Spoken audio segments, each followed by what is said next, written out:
Last week, St. Ed's showed pure dominance against the Panthers, but this week, a tougher opponent stands in front of them. Delbarton looks to start the season right after a first-round exit in last year's playoffs in the state of New Jersey. It's Ohio versus New Jersey. St. Ed's versus Delbarton coming up next.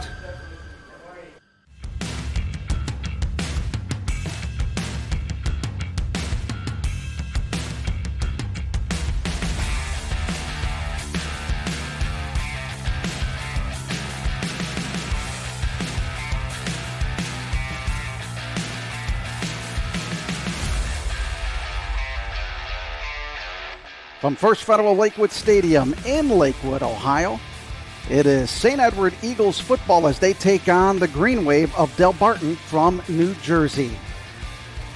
Hi again, everybody. I'm Adam Mendoza. Along with me is Larry Wolf. Glad to have you along here on the Rock Entertainment Sports Network.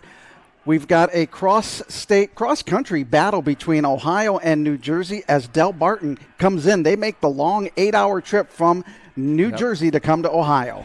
Well, welcome to Ohio football. But New Jersey football is pretty special, too. They play in a great league over there with a lot of private schools, so they're used to playing big-time football. Well, they play in the Super Football Conference with teams that I think some people might know, Bergen Catholic, Don Bosco, Paramus. You know, there's some good schools out there. You think? They're not going to come here to lose, that's for sure. They came here to play a good football game. And they took this as a really good trip to really come out team bonding. They've been here since Thursday, but they're ready to play some football this afternoon. When we look at our impact players and we look at St. Ed's as they're brought to you by Franciscus Roofing, we have to look at the defense. Boy, did they come up big last week. Well, when you shut out a team like Pickerington North, and I know it's the first game and all that, but the defense really was stellar last week. They tackled well. They ran to the ball well. They did everything well.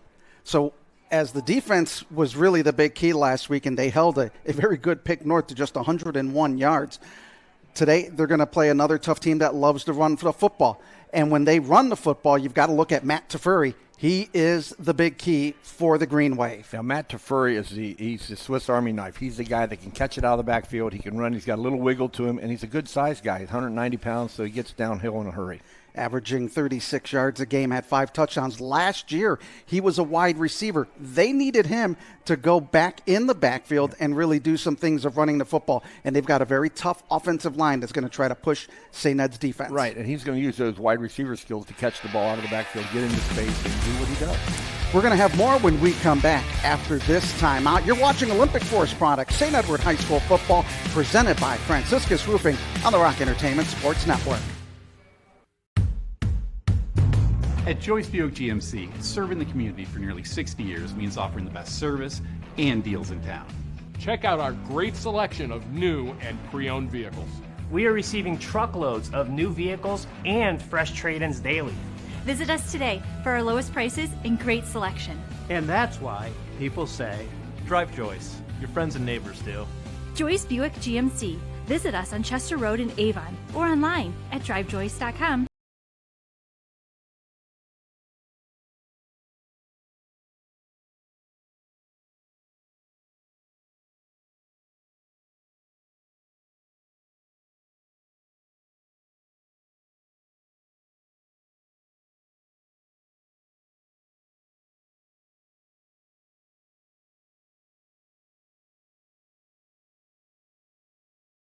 Monday, October 5th.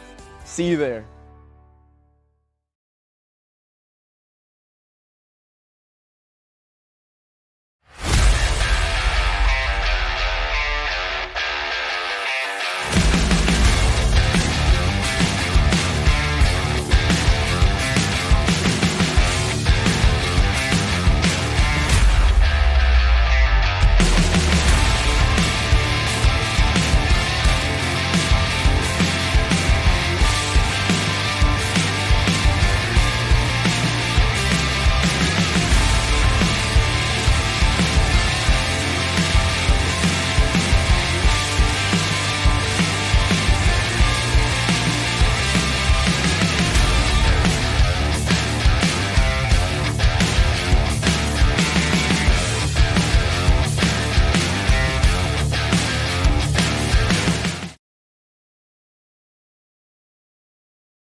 Today's game is brought to you by Olympic Forest Products. Consistent, reliable, built to go the distance.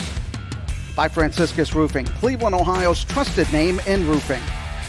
By Joyce Buick GMC, drive Joyce, your friends and neighbors do. Tokar & Company CPAs, your local and full-service accounting firm.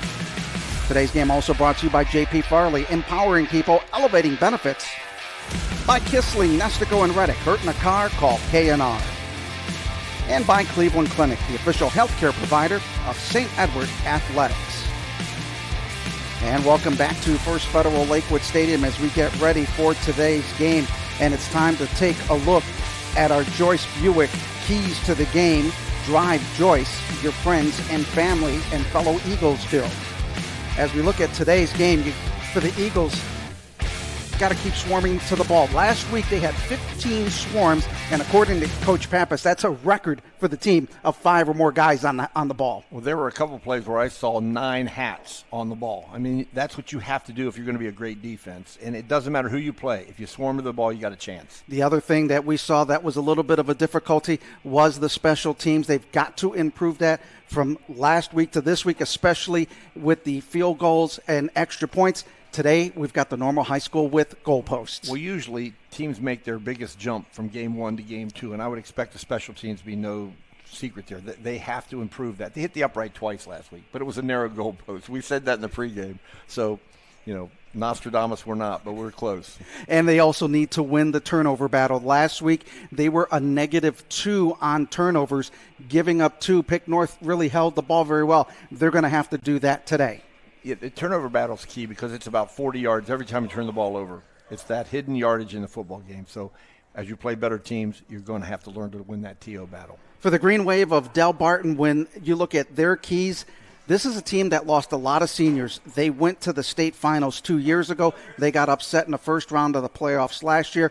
The youth will be tested. They're young, but they don't know any better. And so there's an advantage there that they'll just come out and play football. They don't know any better. They're coming to Ohio to play a big Ohio football team. They'll be testing their travel legs. And why do we say that? They came out here on Thursday. They got here Thursday evening. They spent a very good amount of time in Northeast Ohio, saw a college game. They went to the Hall of Fame. This is a big trip, and it's also like a bonding thing for this team. It's a wonderful trip. You get over here, you got a long weekend, then get back to school on time. Everything's okay with that. They get a chance to travel, and that's kind of fun for a high school kid. And a tough schedule. This is their opening game of the season. And when you look at their games in their conference, it's a who's who. Here, they're in Ohio. Next week, they'll be playing in Pennsylvania. Yeah, it's Malvern, and then it's another school, and then it's another school. And then their league with Don Bosco and Bergen and all those wonderful schools.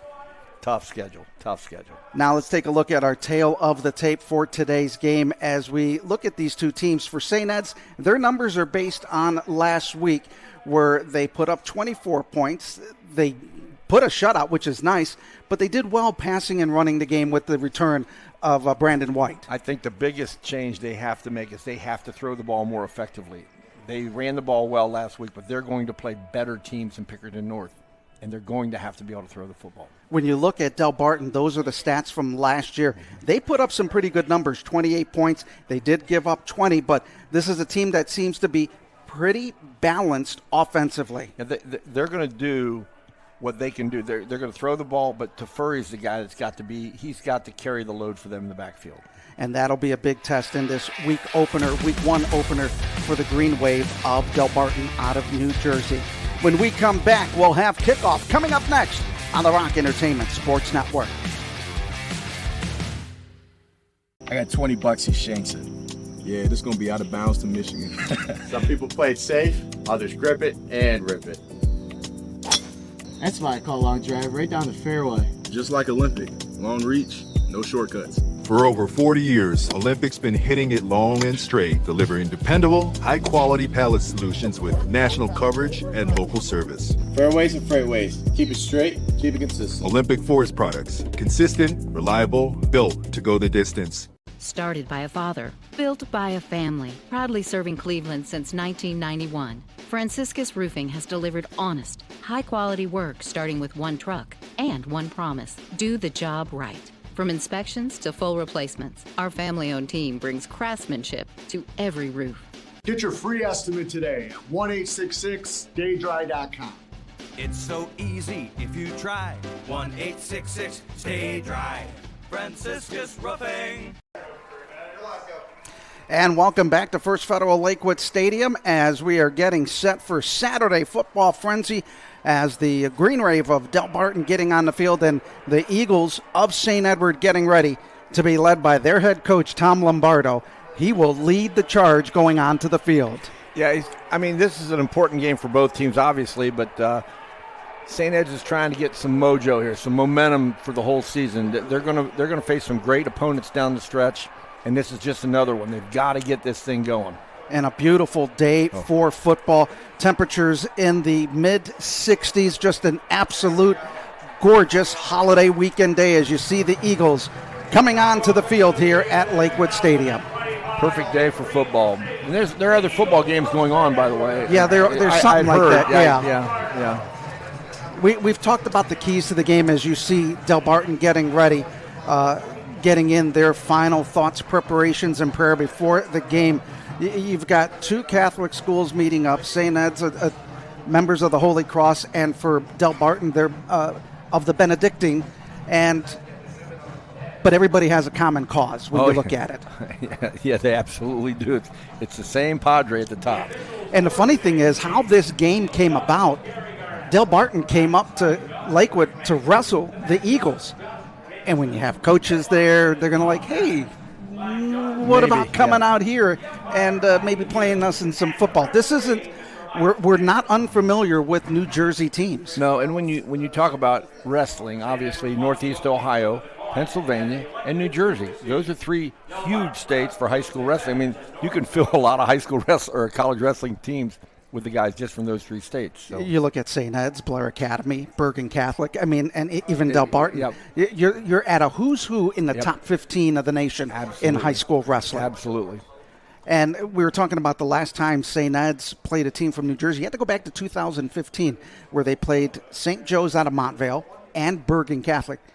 Two teams that are perennially running into the state championships in New Jersey and also a top 15 team in the nation. Yeah, and we talked to some of their coaches earlier today, and they were saying, well, Bergen Catholic is the team to beat this year. Well, guess what? They're going to play Lakewood St. Ed's. They're going to play Bergen. They're going to play Don Bosco. This is a team that's going to have to play some real teams. And also throw in a little Paramus. Yeah. You know, they've had some big players go to the NFL from there. They're not bad. They're not bad. Well, Delbarton is the road team. They're in all whites, and they may have the advantage with the sun deflecting off of their uniforms. And the good thing this week, Larry, we can see the numbers. It's frightening that we can actually see the numbers. We won't make any excuses. Last week was silver on white. It was very, and a night game. It was very difficult. So. Well, the wind is blowing at the backs of Delbarton, so as the Eagles will have three back to receive, Lamer, Brandon White, and Zach Hackelman. This game is going to be getting underway very, very shortly as Hudson Yee, we saw him kicking the ball, actually number 84, that is Jackson Turnbull. He'll send this one high end over end. It'll be taken at the 2-yard line by Hackelman, and he gets depleted at the 16-yard line. Matt Tafuri. Welcome to Ohio, courtesy of New Jersey. As we take a look at that big hit on the return, and boy, talk about a car crash. That's a clothesline right here. Bam. Matt Tafuri. He's their best running back. Well, he did a pretty good job covering on kicks. I'm just going to throw it out there. There's your St. Edward offense as we'll get their starting lineup coming up after this play. It'll be a 1st and 10 for the Eagles at their 19-yard line. Brandon White in the backfield with Ivanchik as the quarterback. They'll put one in motion, and we've got a flag thrown, and it'll be illegal procedure against St. Ed's as we'll take a look at the starting lineup for the Eagles. Ivanchik, your quarterback, Brandon White had a great game last week. The receivers need to get into this game today. We need to get the passing game going. You need to throw it early, on early downs, so that you can set up the running offense and spread these guys out a little bit. You look at that offensive line, you've got Mason Wilhelm, the North Carolina commit, over on that right side of the line. So it brings up a first down and 14. They're going to give it to Brandon White as he cuts to the outside being pursued. He'll get taken down after maybe no gain on the play. Good pursuit on that outside by number 81, Devin Martin. Yeah, he's actually going to gain maybe 3 or 4 yards because they lost to 5 yards going in, but that play looked like it was more promising, and he just got run down from behind. This opening drive is brought to you by Kissling, Nestico, and Ruddock. Hurt in a car, call K&R. I mean, Emmett Kagi is 6'4", 215-pound middle linebacker. He's a big dude. We'll get the defense of Delbarton coming up just shortly as it is a second down, and I'll call it 11. And they're going to go quarterback Ivanchuk running, but he runs into Chaz Cusimano there on the play.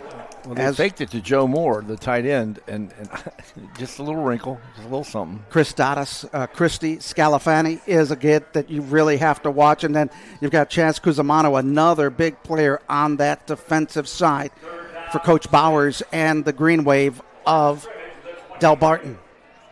So the Eagles struggling a bit with third down. Now have a 3rd and 6. They're at 22% on third down conversions on the pass. Wide open. Good catch there by Hackelman. He'll break a tackle to the 40, 45. He'll get out to the 47-yard line. He did a lot yards after the catch. Yeah, the yak yardage is big. It's yards after the catch, and he did a nice job of getting his shoulder square and getting up the field. Good pass there by Ivanchuk last week. 8 of 13 for 96 yards, and he's going to run the football. Was looking for the option, trying to get away out of the big grasp of number 4, Emmett Kagi. Last week, this offensive line started slow, and they picked it up in the second quarter, so they're moving the ball right now. Ball just inside Delbarton territory. They're going to give the ball to Brandon White as he gets strung out with a little stiff arm right there. Gets to the 45 into that Delbarton bench area. It's just your basic sweep or outside zone play. Call it whatever you want to call it. Man-on-man blocking. Just trying to push the pile. Brandon White last week, 16 carries, 111 yards, and 2 touchdowns. Also caught a touchdown pass last week. Yeah, not a bad night for his first game back after a devastating injury last year. Eagles, this is their 6th game against a team from the Garden State of New Jersey. They are 2-3 against New Jersey squads. As we said, back in 2015, they took on Montvale and Bergen Catholic in the same season within weeks of each other. Handoff again. They're going to give it to Brandon White. He gets strung to the outside. He looks for a push, gets a little assist from his wide receiver there on the outside, Koopman, and he gets the first down. We're seeing a little tackles over here. Marquardt came from the right side, lined up as the left, basically in the tight end spot as a tackle, and then they went 2 wide receivers this side, so they had them outflanked. And you can see him coming right into your screen. Hello. Boy, Delbarton likes to lay the lumber out there. Get a face full of Emmett Kagi. So now it brings up a 1st and 10 at the 34-yard line. Opening drive by the Eagles as they go right to left in their home green uniforms. It's a little swing pass to the outside. Makovsky is going to get it. He breaks the tackle. He'll be close to the first down marker. He may be a yard shy for the marker to get. Yeah, that was a real good block there by number 6, Koopman out there. Jonah Koopman did a nice job one-on-one out in the flats. For Makovsky, that is his 3rd catch of the year. You know, it's really 2-on-2 out there, but if you get one block, now you've got the entire field with one defender, and that's what they try to do there. It's a simple pass. We're seeing the run really set up the pass in this game early on. Yeah, and we're seeing first down pass, which is important. Safe passes. Normally we see give it to Brandon White or give it to Ty Buchanan. Yep. Play action fake going for the home run. And we're going to have a pass interference call against Delbarton with a little push to the back. And that ball probably wasn't catchable, but we don't have that rule in high school football, and you got to keep your hands off, and he kind of reached out and grabbed a little bit. So we'll take a look at the replay there, and there's the guilty party, number 2. That time, Nick Stahl, who has an offer from Ithaca. We've got a number of players with some college offers. Chaz Cusimano, Temple, and Southern Mississippi. It's a long way from New Jersey. That's for sure. Just saying. Michael Scalafani, a Columbia commit. Handoff up the middle is Brandon White. He'll get over the 10-yard line to the 9, and you have to be impressed. This drive started at the 19-yard line. And it didn't start off very well. I mean, it ended up 3rd and 5 or 3rd and 6 on the first series, but they overcame it. The big pass to Hackelman. 2nd down and 7 for the Eagles on this opening drive. Now they're going to go with Ty Buchanan as the up back out of the shotgun formation. Play action, looking to throw into the corner. Touchdown! And that is Joe Moore, his 2nd touchdown of the season. And I think Joe may have gotten away with a little push off prior to the catch, but hey, we might be able to see it here. You'll see him streaking down the top of your screen there. You just kind of you didn't see it, but he got a hand on number 2. You'll see number 2 pleading his case. You like to have a 6'4" tight end that has good hands. Well, Nick Stoll wasn't very happy with that. But now we're going to have Koopman going in there for the extra point. They had their struggles last week, and he drills that one through the uprights. Holy mackerel. We're going to take this time out as the Eagles lead at 7-0. You're watching Olympus Forest Products, St. Edward High School football, presented by Franciscus Roofing on the Rock Entertainment Sports Network. Bettering lives is what you live for. You treat setbacks as a chance to come back stronger and create new ways to move past injuries. See how we're advancing orthopedic care at Cleveland Clinic today. It forces the defense to play Welcome fewer back guys here. in the box. Welcome back as you look at Delbarton there. We were just talking before we came back on the air so quickly of what they were able to do on that drive. Well, the short passes on early downs, it gets guys out of the box. The MO for St. Ed's is they have a great running attack. They have big physical offensive linemen, and they've got dynamic running backs. But if they can pass the ball on the early downs and get guys out of the box, start playing against a 6-man or 5-man box, it makes it so much easier to block and to run. 9-play drive, 3 minutes and 38 seconds, 81 yards on that drive. That's a good start. Now, and they really mixed it up. Correct. They really mixed it up. That's what they have to do. How good were they passing the football? They were 3 for 3 on that drive. So Koopman, who put one through the uprights, is going to kick this one, and he drills this out of bounds, and that is going to be costly because that is a penalty. Oh, Coach Lombardo's not going to be happy about that. It's just free yardage. You don't want to give anybody free yardage. I mean, the ball at the 35. We'll take a look at the Delbarton starting lineup as they will get set out here as we have the illegal procedure against the Eagles. Gavin Gallardi, the quarterback, Matt Tafuri, that big running back, but that offensive line, it's a mixture of youth and experience coming back. Yeah, and they've got some good size up there. They're not small at all. They're 290, 255, 305, 265.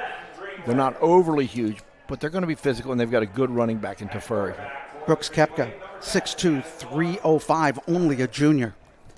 On 1st and 10 at the 35. They're going to run the football, and on that run, Matt Tafuri will pick up a yard, but boy, he got met up by a green jersey. Braylon Adams.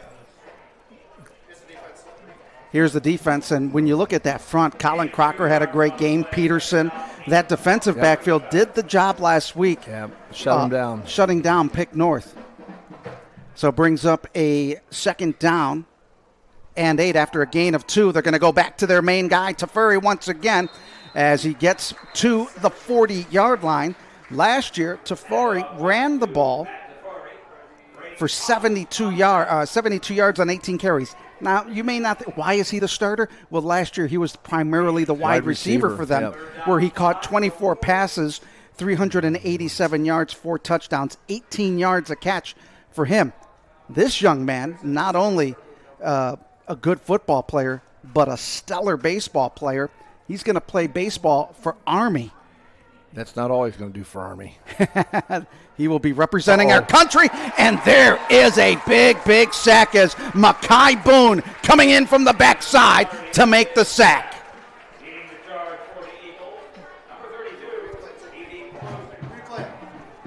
Boy, you look at that charge there. Eagles coming off the edge right there. Kai Boone, that's that short corner blitz. When you get on the hash mark, away from our bench, we have a tendency to bring that corner. Brandon White is standing back at his 26-yard line to receive the punt from Giuseppe DiPietro. Good snap. Runs it to the near side. It'll take a very good Delbarton roll inside the 35, and it'll stop at the 33. That snap was a little wide, and it almost took him right into his own blocker, so he did a great job of just getting rid of the punt. Eagles have the ball for the second time in this ball game, leading it 7-0, as Johnny Ivanchik doing a nice job mixing up the pass. So you've got your second turn out there on offense. You know the first 20 plays are scripted. What do you think they'll try to do in this set? I think they came into this game thinking they're going to run the football to their power, to their strength, and they're going to throw the football, these short passes in the flats and underneath to get guys out of the box. Right now you got a 3-man down line, and you got 4 linebackers, and they're spread out. Ivanchik is going to give it to Brandon White. He Nice gets move into the secondary as he picks up 12, and we've got a flag. It may be a face mask call against Delbarton, and yes, that's what the call is going to be. It's going to be a 5-yard variety. So not only do they get the good run by Brandon White, who ran for 111 yards last year, picks up an additional yardage due to the penalty. Yeah, and Matt O'Leary came up from his safety spot to make the tackle, and he was grabbing it at air because Brandon White just put his foot in the ground and made him miss. Eagles on their second drive already in Delbarton territory out of Morristown, New Jersey. And you get the end covered up here. 2-by-1 set. Ivanchik's going to look to throw. He's going to go for the home run ball, looking on the sideline, and it's going to be caught, but we're going to have a pass interference call, I think, on the offensive side as Jonah Koopman comes up with the catch. No touchdown, offensive pass interference. He's signaling defensive pass. Oh, defensive. But that's what he's signaling. Oh, I think he called offense. I think he called offense. He just pointed the wrong direction. Nope. What's it going to be? Oh, so it is defensive. He just pointed the wrong way. Okay. Touchdown. Boy, Wow. Ivanchik, what a day for him to start off. If you look at this formation, you'll see that the tight end is covered up. It should have been a penalty on St. Ed's for an illegal formation. Or it could have been. I shouldn't say should have been. Could have been. So Koopman getting ready as the Eagles lead it 13-0 on a sun-drenched day here in Lakewood, Ohio. Koopman getting ready for the extra point. Ooh, there's a Shankopotamus. No good. 1 of 2. Now they are 1 of 4 on extra points as we take a look at that last touchdown pass. Boy, wow. Hackelman doing what Hackelman does, making big plays. I mean, he's got 2 receptions, and he's got a lot of yards. Oh, no, that was Hackelman. Yep. The 8 and the 6 is... His 8 looks almost like a 0. Right. I thought it was 0. I thought I need... Well, I do probably need new glasses. I'm getting up there in age. It doesn't get better. Trust me. I'm just telling you. But the Eagles lead at 13-0 now. As I said, next year when I get to be 72, I'll reach my IQ. I'm finished. That's it. When I get to 72, that's it. All right. You're the special teams coach for St. Ed's. Mm-hmm. You're 1 of 4 on extra points. It looked like he may have jumped a little ahead of the snap. Yeah, it's Nightmare on Elm Street is what it is. You just have to find a guy that'll make the extra point. And all you have to do, you don't have to kick it hard. You just got to get it through the uprights. And sometimes when you're not a kicker, you don't have that touch. If you watch any of the great kickers, they just float through the ball in the extra point because they know. They know it's like hitting a chip shot. They know. All they have to do is hit it solid and it's good. Oh, the Eagles on that drive, 2 plays, 67 yards, only took 35 seconds with the 51-yard touchdown pass. You could see an onside kick here. You're kicking off from the 45. Worst case scenario, it's going to end up at the 35 or 30. So they're just going to boot it deep. And that goes into the end zone. I think he was trying to work something maybe like... over the front line. Front line and see if it would die a little bit. But the Green Wave of Delbarton getting ready for their second possession, finding themselves down 13-0 here in this first quarter. And really the passing game for the Eagles, 4 of 4 for 94 yards. And you're hitting different receivers. Well, yeah, they threw the underneath stuff in the first round, and they came right out, went deep. So now you've got secondary guys backing up. They're not sure whether they're going to throw under or over. Well, the Eagles' first touchdown extended their touchdown streak now to 39 games. As that run, not a whole lot there. For Delbarton, they've had an interesting journey to get to Northeast Ohio. They left on Thursday, took in a University of Akron football game, and if you're coming to Ohio, where do you go? You go to the Hall of Fame. You got to go to the Hall of Fame. I mean, if you're coming up here, you go to the Hall of Fame. And they did. They said, coaches we talked to, they said this was a great experience for these young men.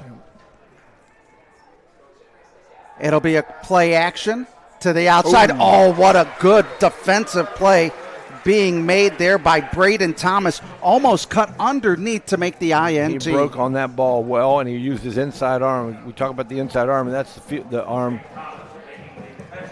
upfield, the upfield arm to break that away. And we saw that. Yeah. We saw that last week against Pickerington North, where he made a couple of good defensive plays. Just about 5 minutes remaining in the opening quarter as Gavin Gallardi. Three-man front. You got linebackers standing everywhere. It's hard to figure out who you're blocking here. Gallardi, the 6'3 sophomore, is going to run for dear life. He fumbles the football. It is picked up by the Eagles. Rumbling and tumbling is Gavin Dubinsky, and he will get the touchdown. I doubt he's ever been in the end zone with a football before. He doesn't know what to do. I got to give it back to him, I guess. Big play by Gavin. There it is, right and bouncing right into him, and you got to love when the big men get that football and score. Aiden Peterson jarred that ball loose, and it popped right to his hands, and he knew what to do with it. 19-0 on the fumble recovery return. Now the kicking team is looking to make good this time. Just get it through the uprights. You don't have to kick it hard, just kick it. Good snap. Ooh. And it goes through. The football for St. Ed's Kickers has a magnet to the uprights. It clanked off the left upright and went over. It clanked off the left upright twice last week. Yes, and that was a narrower goalpost. And those both would have been good, which means your confidence would have been much better coming into this game, and you probably don't make the kicking change. It's funny how that works. Now, Coach Lombardo was talking to Koopman and says, in the middle. We don't need it to the sideline. Get it out of bounds. Send it deep. Be an athlete. Make the adjustment. Attack the upright on the right side. The right center. And then when you pull it, because he's hooking it, looks like one of my golf shots. For Delbarton, this is week 1 for them. Last week, they played against Don Bosco. They struggled a little bit in their scrimmage against him running the football. Now, last year, they were able to put up some big numbers. They had 400 yards in total offense 4 times last season. That's a good night. That's a good night in high school football. And this is a team that has competed for the non-public championship. 2 years ago, they were in the state finals. 3 years ago, they were in the state semifinals. Last year, they got upset in the first round as New Jersey separates. They go public and private. Yep. Koopman getting ready to kick the ball away for St. Ed's. High, end over, and kick. It'll be short. It'll be taken as they're able to get it, as Nick Stahl was not able to come up cleanly with it. May have gotten blinded by the beautiful sunshine here in Northeast Ohio. Now, when was the last time you used that in a sentence? Beautiful sunshine, Northeast Ohio. Not the last couple of days. Earlier this week, it looked like November. Yes, it did. Cloudy, gray. I'm thinking, what is going on here? Well, our producer, director, Christopher Mendoza says we're in the false fall. There's 12 seasons in Northeast Ohio. Probably right. Or in the Midwest, he says.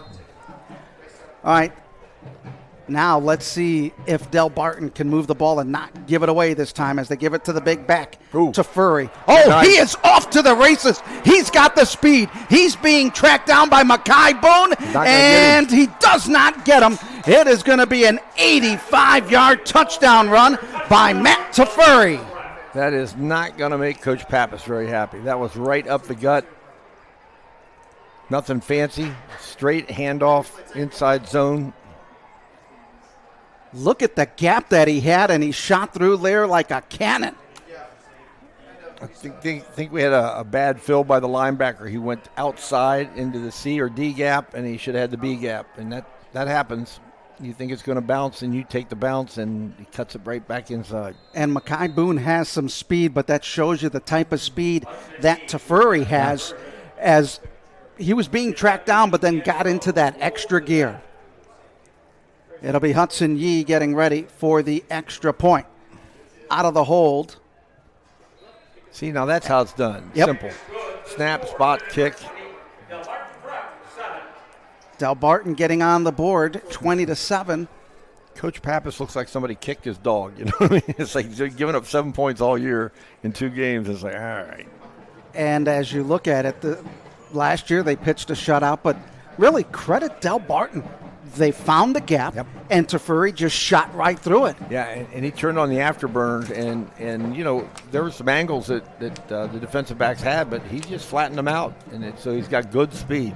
You know, the coaches are like, boy, if we wouldn't have turned that ball over for a touchdown, we'd be at a one-score game right now. A one-score game, and of course that's going to get them a little excited over there. You know, now their defense is going to be a little bit harder to block, and if they get a stop, you're going to be back into a football game. You know this team is wanting to compete with the big boys in the state of Ohio because New Jersey knows what Ohio football is all alike, and really Ohio knows what New Jersey football is all about. If you know anything about football and you know the schools that they're playing in their league, in their conference, you've heard those names 100 times. Bergen.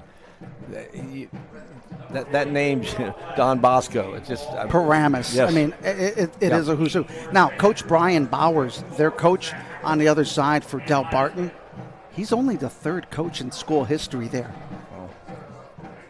He's won 12 conference titles, won 5 state titles, and in college, he played in the 1989 Stag Bowl for Union College. Wow. So he's been there on the college level and the high school level. Alonzo Stagg. We know a couple of football teams in Northeast Ohio that have played in the Stag Bowl, that Mount Union, Baldwin Wallace. Now the Eagles getting the return starting at about the 1-yard line. Up the middle is Hackelman. He is gone. Nobody is even close to him, as that will be a long, long touchdown run. That's going to be about 97 or 98 yards. Take that. Anything you can do, watch me do better.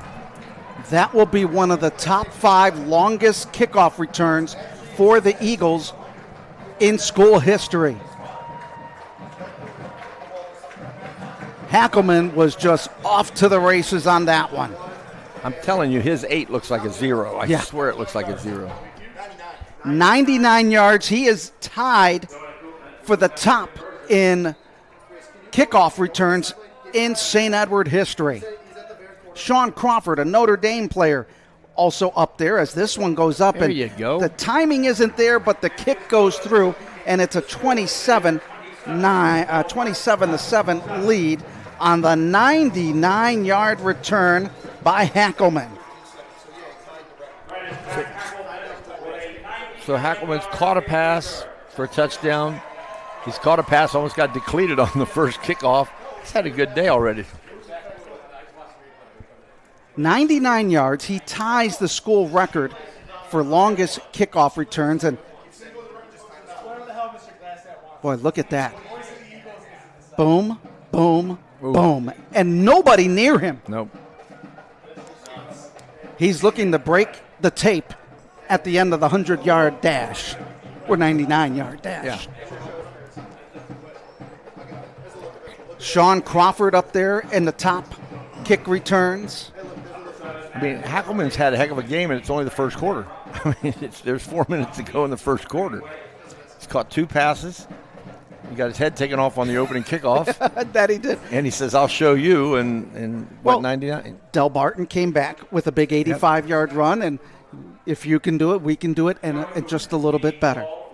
And if I was Delbarton, I think I'd switch Teferi over to this side because it seems that we tend to kick the ball down the left hash. Teferi's to the right. There it is again. And that is going to be short at the 5 and goes out of bounds. Second time.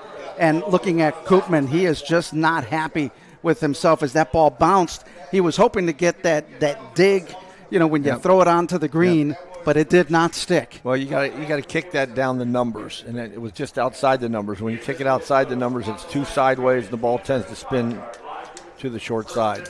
And for the second time in this game, Delbarton's going to start with the football at the 35-yard line. If you get it into the end zone, it's at the 20. You gave them 15 extra free yards. Yep. So Kobe Irby Mason into the game, and boy, there is nothing going that time. Luke Ardito. Ardito coming in, and Irby Mason not going anywhere for the junior running back. Right before the snap of the ball, the defensive front shifted to the right, and that changed the gap assignments, and Ardito came through clean. Nobody had him. 26-7, St. Ed's with the lead here. We still have 4 minutes remaining in the opening quarter. Kobe Irby Mason back into the lineup behind sophomore Gavin Gallardi. 6'3", 165. Good height on the young sophomore. He will be asked to do a lot. He's the gunslinger on this team. Now is forced, and he'll get taken down by Colin Crocker after a gain of maybe a yard on the play. Crocker last week, 15 tackles, 1.5 sacks, 2.5 for losses. So now if you're Delbarton, you have to be careful. You're 3rd and 14 or 15. You don't want to turn the ball over here. 3rd down and 14 now for the Green Wave. Preserve the right to punt. You know what I mean? It's one of those situations where you can get in trouble. This game can get really out of hand in a hurry. 80 yards in total offense, but then if you take away the 85, not much from the line of scrimmage for Delbarton. Swing pass to the outside, and they'll get that off to Teferi. They'll gain back about 6-7 yards on the play. And Brodell Moore came up to submarine that. I'm not sure you want to take Teferi on up high. I mean, no, he runs angry. He runs angry. 5'11", 195.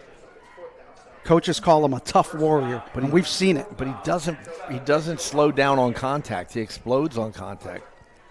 So they'll have DiPietro back to punt. He's standing at his 25-yard line, and it'll be Brandon White at about his 23-24. Good snap there. Kick end over end. It'll go out of bounds. Eagles are going to get great field position as they will have the official on that far sideline walk it up, and they are going to walk it to the 38-yard line. So the Eagles will have 1st and 10 at the 38. They've done a good job in each of their possessions. Yeah, the mechanics of that kick weren't very good. It was a slow snap. Even though it was a good snap, it was a slow snap, and the kicker took forever to get rid of it. That may be something St. Ed's will look at and try to come get one. 34 points here in the first quarter. St. Ed's leading at 27-7. It's time to get that running game going right now. Brandon White in the backfield. He'll dot the I behind Ivanchek. Handoff, Brandon White looking for the hole, gets over the 40. He'll gain maybe 2.5 on the play. Yep.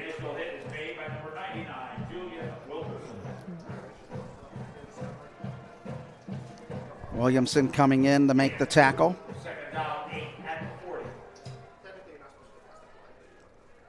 Again, now it's Langston Lucas in there.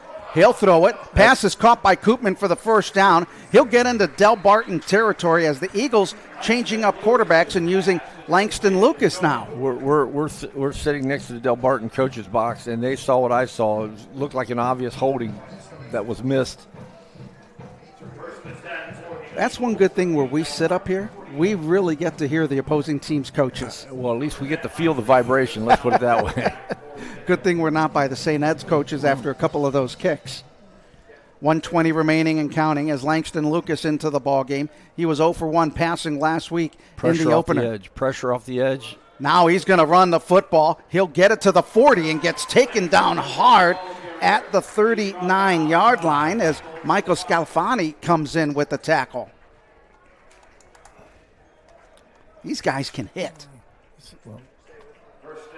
Does the word Joyzy mean anything to you? I mean, they know how to play football. This is big Catholic League football. They know how to do this. And that is why this is the 10th anniversary of New Jersey dividing their playoffs into private and public and non-public schools.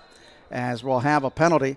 It'll be an illegal procedure against the Eagles. That's their second, or actually fourth penalty of the game. You know, second illegal procedure, though. When you look at the publics and the non-public schools, to get to the state finals, whether you're in the top conference, the top division in New Jersey, or the lower division for the non-publics, it's a who's who of football. Absolutely, and it's good football. You know, we in Ohio always think, well, we're the best football. New Jersey football is pretty solid. They don't have as many schools, but they have outstanding. We talked about their schedule for Delbarton. There, they get rated, and losses are good for them as that pass was overthrown and almost picked off as they were trying to get the screen to Brandon White. Well, the screen was set up, and Delbarton had a loop game on. They brought a tackle all the way around from the left side to the right side, and they caused some pressure. It was a perfect offensive call against that defense. They just didn't execute it. And as we were talking about in the playoffs, they get rankings. They'll get credit for playing tough teams and losing in those tough games. Unlike Ohio, if you play a tough team and lose, you get nothing. Right. And you will like it. Or not like it. It'll be second down as Lucas fires on the outside. The catch is made by Zach Hackelman. He'll get it at about the 36-yard line. Nice little out pattern there by Lucas to Hackelman. Hackelman coming up with another catch, as that is going to be the end of the first quarter of play. St. Ed's leading at 27-7. You are watching Olympic Forest Products, St. Edward High School football, presented by Franciscus Roofing on the Rock Entertainment Sports Network. $20 he shanks it. Yeah, this is going to be out of bounds to Michigan. Some people play it safe, others grip it and rip it. That's why I call long drive right down the fairway. Just like Olympic, long reach, no shortcuts. For over 40 years, Olympic's been hitting it long and straight, delivering dependable, high-quality pallet solutions with national coverage and local service. Fairways and freightways. Keep it straight, keep it consistent. Olympic Forest Products. Consistent, reliable, built to go the distance. Started by a father, built by a family, proudly serving Cleveland since 1991. Franciscus Roofing has delivered honest, high-quality work starting with one truck and one promise: do the job right. From inspections to full replacements, our family-owned team brings craftsmanship to every roof.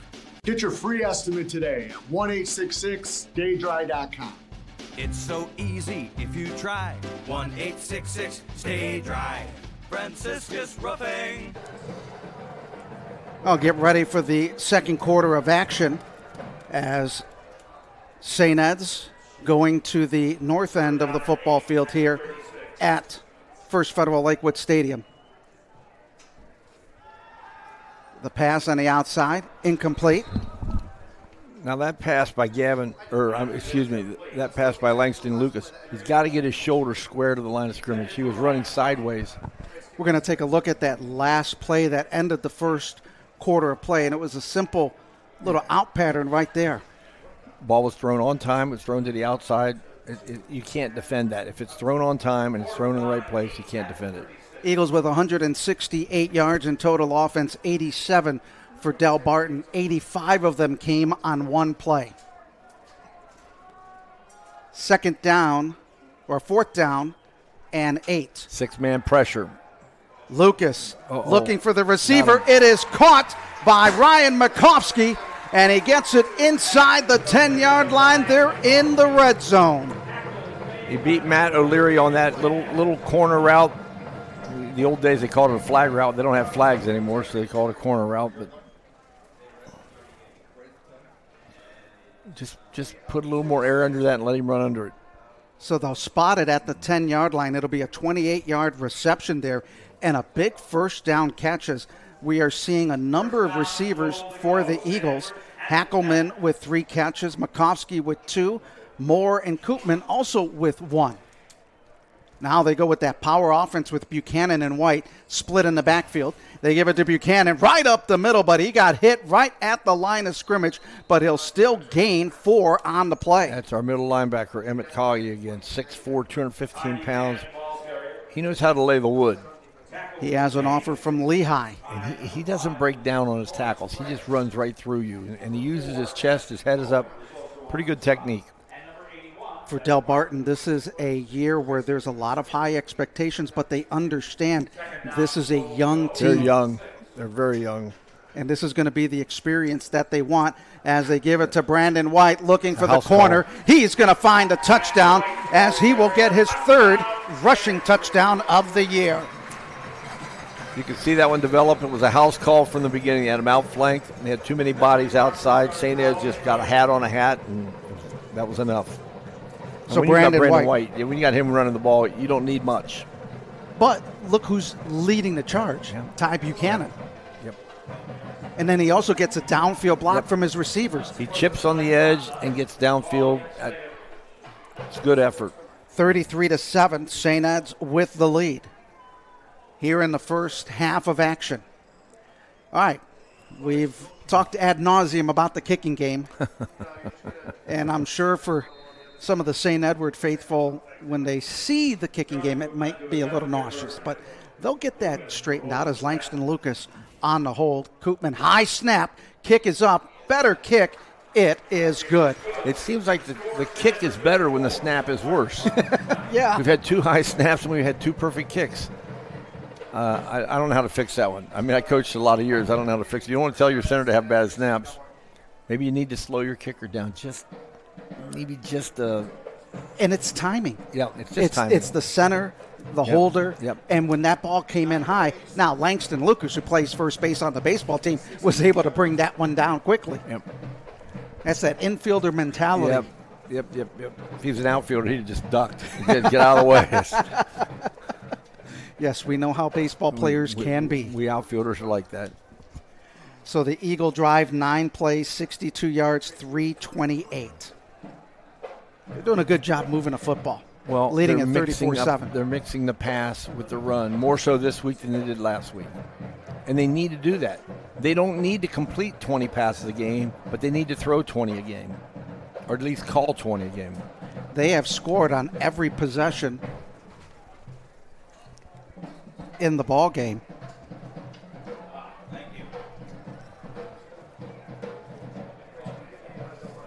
So the Eagles getting ready to kick this one away. Had an opportunity to watch Pickerington North come back to Northeast Ohio last night. And they beat St. Ignatius. They had a penalty on that extra point, so we're backed up 15 yards. So they'll kick from the 25-yard line. High end-over-end kick. Well, that's a good kick. It'll be taken at the 11-yard line by the Green Wave as they work it to the near side. That's Grant Van Raphorst coming in on the return. And good starting position off the kick return. You know, in a normal scenario, that ball was kicked down to the 10-yard line or 9-yard line. That would have been in the end zone had it not been for the 15-yard penalty. Again, that hidden yardage, instead of being at the 20, you're at the 32. So in the kicking game, we've given up 42 yards of free yards, kicking 2 out of bounds. The ball came to the 35, that's 30 yards, and now getting 15-yard penalty, and they get 12 additional yards. St. Ed's. These are things that are going to hurt you down the road. Right. When you get into a tight matchup, you cannot have those kind of mistakes at all. Look at the schedule. You have no chance to do this against the best teams you're going to play. And next week they've got Huber Heights Wayne, who came off a loss last night to Pickerington Central as the run by Mason getting tracked down in the backfield, but gets out to about they'll mark him at the 39-yard line. Irby Mason ran that ball like he was mad at somebody. I mean, he finished that run off. Coaches like to see that. Next week, St. Ed's will take on Huber Heights Wayne. first ever meeting in the regular season between two teams that have played in state playoffs. championship games. Yep. Second down and 39. New quarterback into the ball game. They give it to Irby Mason. Not much going. Jaden Schmalls. Freshman. 5'11", freshman, getting in some playing time. They say he's very talented, does a little bit of everything, can run the ball, can throw the ball. He's 14 years old. Are you kidding me? Welcome to big-time football. And if you look at him on the field, he does not look like a 14-year-old. No, he does not. I wish I looked like that at 14. Heck, I wish I looked like that now. Absolutely. He's going to throw the football. Let's see what he's got. He's got a receiver open. That's pass interference. And we're going to get the pass interference on St. Ed's, and the interference will be on Braden Thomas. And it was. I mean, he had his back to the ball, and he lassoed him with his right arm. Our official for today, Mike Dame. Umpire, Rocky Neal. The line judge, Bill Pelka. The head linesman, Tim Maddock. The back judge, Josh Jameson. The side judge, Rick Macer. And the field judge, Gary Garnett. So, Delbarton in St. Edward territory. They were temporarily on that 85-yard run, or 80-yard run, whatever it was. Jaden Schmalls in at quarterback right now, the young freshman. Hands the ball off. Irby Mason on the run. He'll get it to the 44-yard line. There's a little trap play there. They brought the right tackle over and tried to trap. That didn't work. You talked about the front line for Delbarton. 6'4", 285, 6'3", 290, 6', 255, 6'2", 305, 6'2", 265. Little fellas.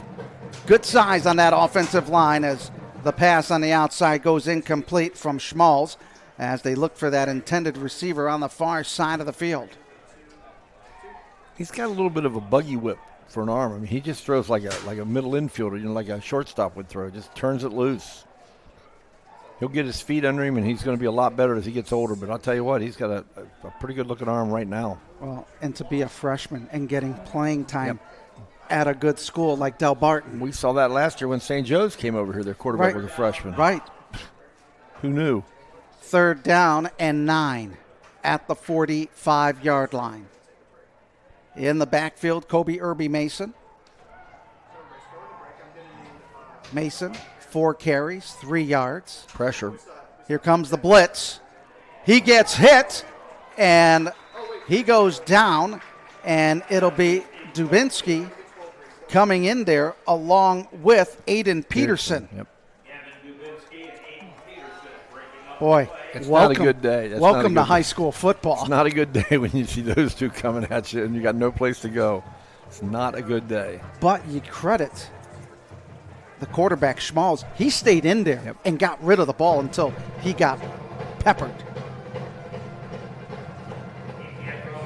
DiPietro coming in to punt the football once again. Brandon White at his 15-yard line. Oh, it's a fake up the middle, and the Eagles read it perfectly. Coming in on the stop was Luke Ardito. Yep. You'll get nothing and like it. Little trickeration there by... Well, it's 34-7. You're losing. You're on the road. You might as well try the plays you've worked on. This is if you get one block there, he might still be running. Yeah. Or you get the first down and you start it all over again. Yep. 8:33 remaining here in the opening half. St. Ed's with a 34-7 lead as cheerleaders here. Sun-drenched Saturday in Northeast Ohio. Really, football season really kicking off this weekend. In the backfield will be Ivanchik. He'll give the ball off to Ty Buchanan. Buchanan finding his way and picking up 9 yards. Second effort. He got hit in the hole. I mean, he got hit for 0 yards, and then he kind of stutter-stepped and cut it back to the right. You'll see it right here. He gets stood up, cuts it back. Was right behind Xavier Kurzik on that play. And I like the way he runs because he gets his pad level down. He gets his shoulders leaning forward. You hit him, and he gets 2 or 3 extra yards. Eagles will have trips to the lower part of your screen on this second down with a yard to go. And it's going to be Ivanchik running up the middle with a big gap in there, and he gets over the 35-yard line down to the 33, and that's a huge first down play. Quarterback draw that almost wasn't. You'll see the pressure coming right in his face right there. Oh, just overran it. 14-yard gain by Ivanchik, who's run the ball very well. Last week, 7 carries, 35 yards. Ball at the 33-yard line. First down and 10 for the Eagles. Buchanan to the right of Ivanchik. Pressure off the boundary. The senior looking to throw. Forced out of the pocket. Being chased. Run to the far side. And he gets out of bounds inside the 30-yard line. It's a good gain of about 4 yards or 5 yards when it could have been a loss of 7 or 8. Perillo coming in to make the stop. Eagles have scored on every possession. You're going to jinx them. You did it on purpose. That's my job. To jinx them? To jinx anybody. Okay. Whether you're at the free throw line. Oh, yeah. Clank. That's why they call it the announcer's jinx. Second down and 6 for St. Ed's. Ivanchik looking over the defense. He's going to drop back to pass. Quick hitter. Caught by Hackelman. Spins his way for a first down as he gets it to the 20-yard line. He has the ability to get open. He has the ability to catch the ball. And he has the ability to make you miss and get extra yards. He's already had a 99-yard kickoff return. And if you look in the program, he's not big enough. He's not anything. He just makes plays, and he keeps making plays. The Toledo commit has 4 catches for 88 yards with a long of 51. When he was really kind of quiet last week. Yeah. I mean. And there's Buchanan running inside the red zone as he gets it to the 19-yard line. But you looked at last week against Pick North. They were double-teaming him. They had 1.5 one half guy over the top of him every single play. So, okay. And we didn't throw the ball that much last week. The Eagles right now, 8 of 10, passing the football for 143 yards. That's efficient. Second down and 8 for St. Ed's. They'll go with the tight formation with the tight end to the near side. It'll be Ivanchik fumbled the football, but the Eagles will pick it up. And picking up the football is Landon Walcom. Ty Buchanan wanted it. Ivanchik didn't want to give it to him, and that's what happens. That's that RPO. Yep. Both guys are hanging on to it. It's just a read option look. And Landon Walcom coming in to make the play and the fumble recovery. Down to 6 minutes in the opening half. Eagles with a 34-7 lead here in this Battle of Ohio versus New Jersey. And we're going to have a timeout. And we will take this timeout with St. Ed's leading it 34-7. You're watching Olympic Forest Products, St. Edward High School football, presented by Franciscus Roofing on the Rock Entertainment Sports Network. Bettering lives is what you live for. You treat setbacks as a chance to come back stronger and create new ways to move past injuries. See how we're advancing orthopedic care at Cleveland Clinic today. There you see that St. Edward offense and everybody on the offensive side around the coaching staff, but only 11 get out on the field.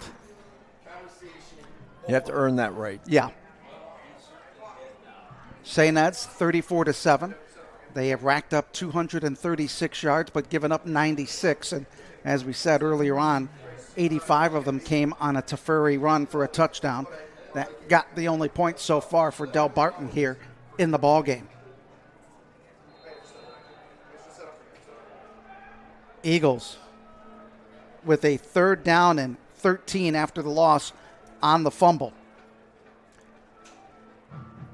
Ivanchik looking to throw, steps up in the pocket. He's going to run the football, tries to get to the 20. He'll get back to the original line of scrimmage.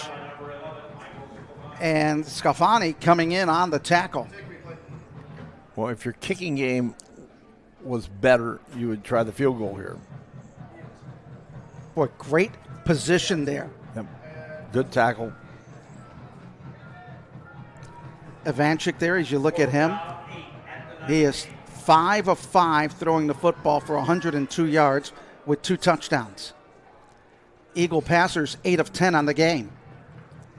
Brandon White back in at the running back to the right of Ivanchik. He'll help on the block. Ivanchik stepping up, firing across, and he tried to hit Koopman, but a little behind him, but good defensive coverage. Yeah, Koopman has to come back and fight his way through that football a little bit. He just kind of let the ball come to him. And when you're covered like that, you have to come back to the football and create some separation.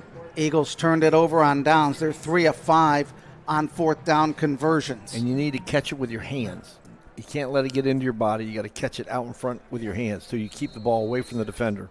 Adam Mendoza along with Larry Wolf. Glad to have you along here on the Rock Entertainment Sports Network.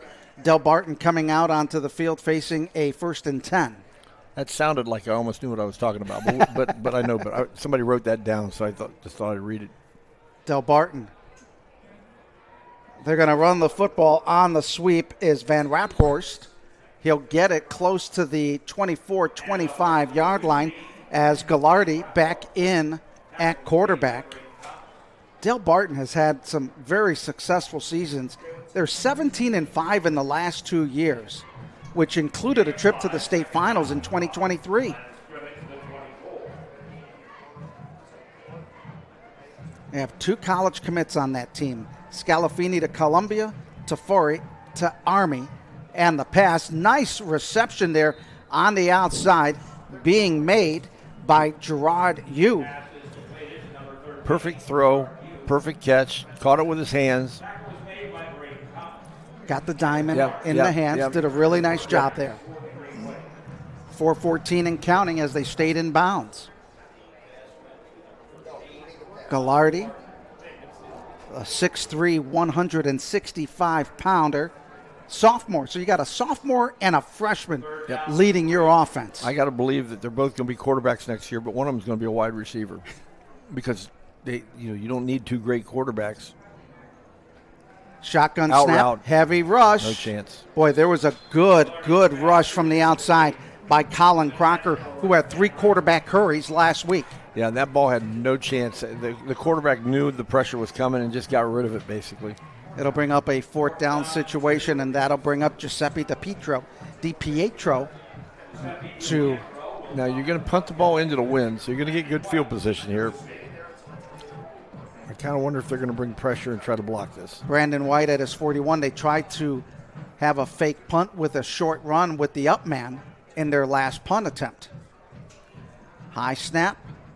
Kick is away. It is short to the side and will go out of bounds at the 48-yard line. And it'll be roughly about a 20-some-odd yard kick. Yeah. Eagles, great field position right now. Well, it wasn't a good kick to begin with, and then the wind just knocked it down. So the combination of those factors. And it's not a strong wind. It's just about an 8-mile-an-hour wind. Coming out of the north, Coming out of the north. They got a body of water up there, a little puddle. They call it Lake Erie. Yeah, something like it's Erie, all right. Now, give it 2 months. I was born and grew up in New York and in Brooklyn, and you got to wonder who's got the better pizza, New Yorkers or the folks in Jersey. They'll have that good argument. I just stick with my Columbus pizza. Now the pass outside over to Makovsky. Oh, nice sidestep there as he gets to the 41-yard line, but we've got a flag at the line of scrimmage. It'll be a holding against St. Ed's. Quarterback held on to the ball a little long that time, and that your offensive lineman get crazy. Penalty by the Eagles, their 7th of the ball game. That can't happen. Too many penalties. See, these are the beautiful things about coaching. You always have something to work on. It doesn't matter. There's always something. If it's not the kicking game this week, it's the passing game. If it's not the passing game, it's the penalties. If it's not the penalties, it's the defense. There's always something. Well, and the passing game's doing a really good job today. Absolutely. 8 of 11 with 2 touchdowns for 143 yards. As Ivanchik in there at the quarterback spot, 5 of 6. He throws. Pass is caught by Hackelman in Delbarton territory. at the 49-yard line. Well, this is something that the coaches told us. They said, Delbarton has a good pass defense, but they give up yardage. They do a good job of covering, they do all that stuff, but they give up yardage. And I'm thinking, well, that doesn't sound right. They're either good or they're not good. Well, they are good, but Hackelman's making them look very average right now. Eagles will send 3 wide receivers to the top of your screen with 2:35 remaining in the opening half. Handoff. Nope. It is Ivanchik keeping it, and the turf monster took him down back at the line of scrimmage. He tried to cut off his inside foot. You got to stick your outside foot in the ground and just run. Coach Lombardo not too happy with that, but he knew that was going to be a big play. They knew that was going to work, but the old dreaded turf monster. Brings up 3rd down and 10. And why not give it to your main back, Brandon White, as he breaks tackle after tackle, and he'll be close to the first down marker. Going to be real close. Talk about second and third effort. Let's see if they'll give him the first. That's going to be a first down, I think. Nope, they're going to bring out the chain gang for a measurement. I'm going to guess he's going to make it by an inch. Now, the NFL went to a new system of getting the first downs, and it took them a long time, but there were other leagues, the UFL, the AAFC, or the AAFL, whatever they call it now. Yeah, that was prior to that. They were the first ones to start, and you know what? The NFL said, you know what? We'd like to see that experiment, and then we'll take it on. And first down by an inch. Boy, it's hard to be humble when you're great. I'm telling you, it's just really hard. Are you good at reading putts like that too? Huh? I guess not. I'm illiterate on the green. Good Lord. Oh, I can read them. It's just not right. We do love talking about golf. Yeah, that's because they can't play it worth a darn, so I have to talk about it. Well, like I said last week, I just got back into it, and we pay to get frustrated, but you never leave unhappy. No. First down and 10 for the Eagles. 2-by-2 set. Ivanchik out of the gun. Little step up into the pocket. He's going to run. He's got a block downfield. Cuts to the numbers at the 30, 25, and out of bounds. Good heads-up play there by Johnny Ivanchik, the senior quarterback. This is an important drive for a couple different reasons. Obviously, you'd like to put more points on the board, but if they score a touchdown, you're at the plus 30. Steps up, does a nice job. Follow the horse. And that's a big horse. Follow the horse. That was Mason Wilhelm leading the charge. I don't want to be in front of him. You put a saddle on him. First down and 10. They give it to Brandon White. He gets wrapped up at the line of scrimmage, but second effort gets him to the 15. It seems like running inside, it's not as fruitful as running on the edges. It seems like St. Ed's has had a lot of success on the edges. There you see Chris Dada, 6'3", 295, the senior nose tackle. That's a big young man there. Yep. I mean, 300 pounds that's a big man. Well, they run that 3-3 defense. Ivanchik running up the middle. He gets to the 5, a little stiff arm, and out of bounds at the 4. He's not only doing it with his arm, but he's doing it with his feet as well. And I see more designed runs, too. They're designing some runs for the quarterback position. And gets the good stiff arm right there. And so it's a first and goal to go for St. Ed's. Knocking on the door with 42 seconds remaining in the half. Well, and you've got 2 timeouts left, so the time is not a factor here. Hackelman on the near side, wide out. Now they go to that offset eye.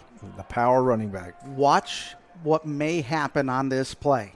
Nope, I thought they were going to do it, but they go with a little quarterback sneak to the corner, and there is Hackelman all by himself for another touchdown, and the Eagles go up 40-7. Sprint the back out underneath. Run we used to call that the waggle or the boot pass, if you will, and run a corner route. Beautiful. Hackelman with another touchdown, and the Eagles lead it 40-7. I mean, all eyes are going to be on the tailback, so you fake the tailback going left, you boot back to the right, and you run your power back out to the right. So he takes the underneath coverage and you throw it right over the top in the corner. Third touchdown pass for St. Ed's, 299 yards in total offense, as Koopman's kick is up, and it is good. So with 37 seconds remaining in the first half, St. Ed's leading it 41-7, as we will keep it here. Next week, we'll be at Euclid Community Stadium when St. Ed's takes on Huber Heights Wayne. They're coming off a big loss on Friday night to Pick Central. They're not going to be happy, but Pick Central may be as good as anybody in Central Ohio this year. Pickering Central is solid. Let's take a look at the upcoming schedule for St. Ed's, brought to you by Olympic Forest Products. We'll have Wayne next week, and then, boy, you look at the next couple of weeks. Glenville and Massillon. Bishop McNamara comes in from Maryland. Then you've got St. Ignatius, Football North, and you end the season with Moeller and Hoban. Piece of cake. This schedule's crazy. I mean, Wayne, Glenville, and Massillon, back to back to back. Now taking a look at the Green Wave schedule. They go off to Pennsylvania next week to take on Malvern. Then they play Monsignor Farrell. But then you look at after that, St. Peter's Prep, Seton Hall, Pope John, Bergen Catholic, DePaul, Paramus. Yeah, it's Catholic football, and they have to play each other because. And you got to go through that similar lineup to get to the state championships. Sure, it's the same teams. 7 plays for the Eagles, 48 yards, took 3:01, leading it 41-7. And when we come back into the second half with that lead, very close to that. Well, it's 30 points, so it's over 30. And Koopman hits that one into the end zone, as Koopman now with 5 touchbacks on the year.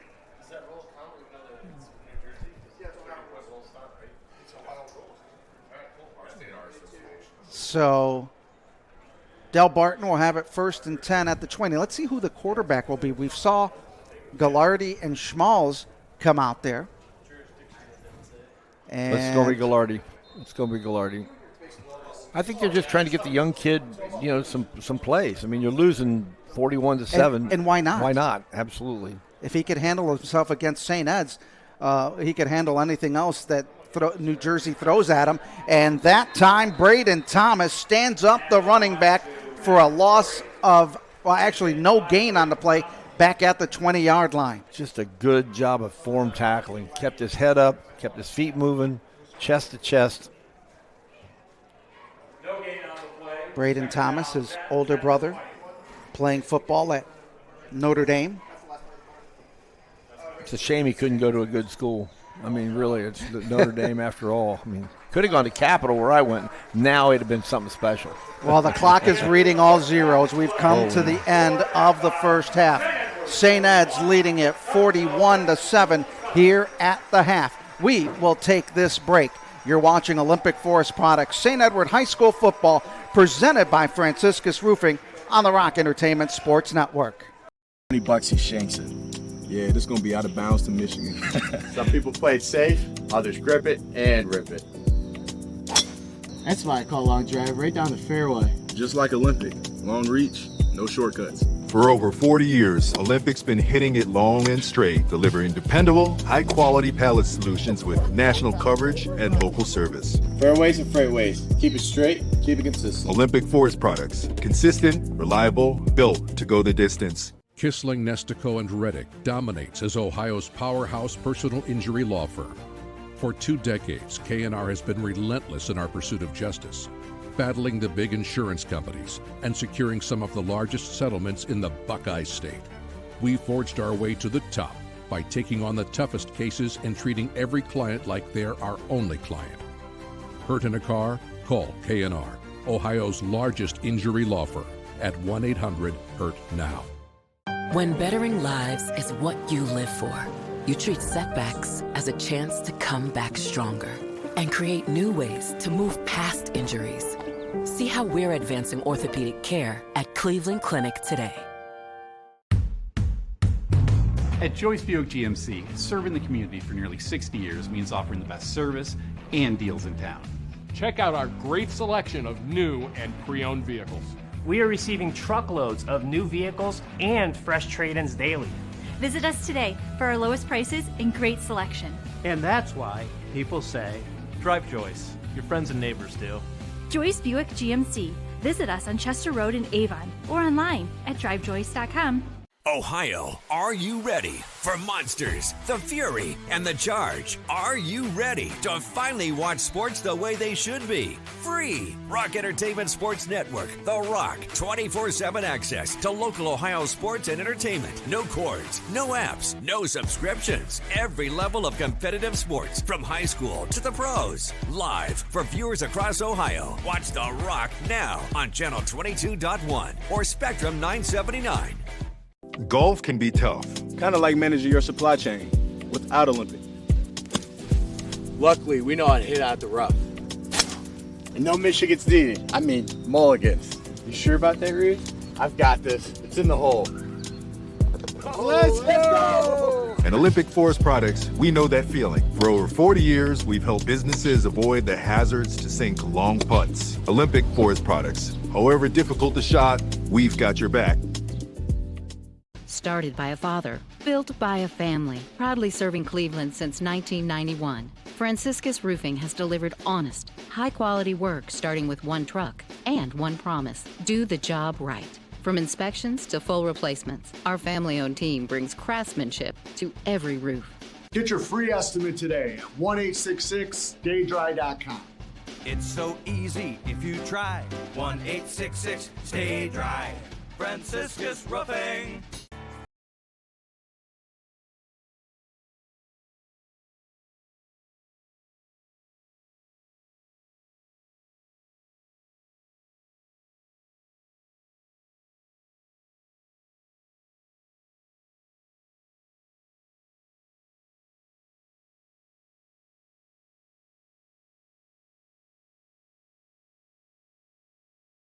October 5th. See you there.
Our second selection was originally recorded by a group called the Top Notes. However, it didn't gain popularity until it was covered by the Isley Brothers and again later by the Beatles. Featuring our outstanding color guard and majorettes, the Marching Eagles now present their version of the classic Twist and Shout.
that anyone pumped up.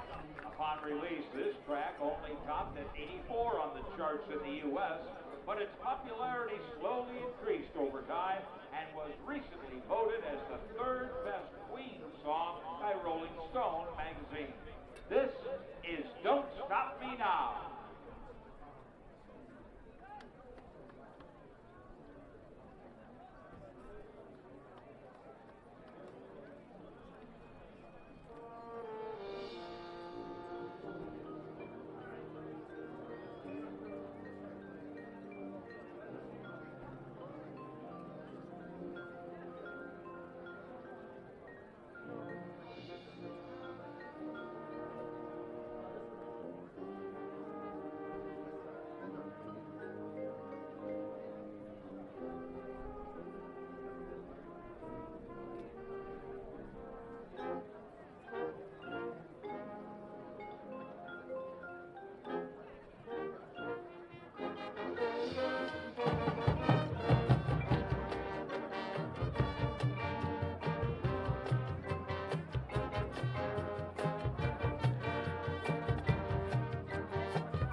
Ladies and gentlemen, on behalf of St. Edward High School and the Marching Eagles, we thank you for your support. Marching Eagles invite you to support them in their first competition on September 20th at Revere High School. Once again, ladies and gentlemen, your St. Edward Marching Eagles.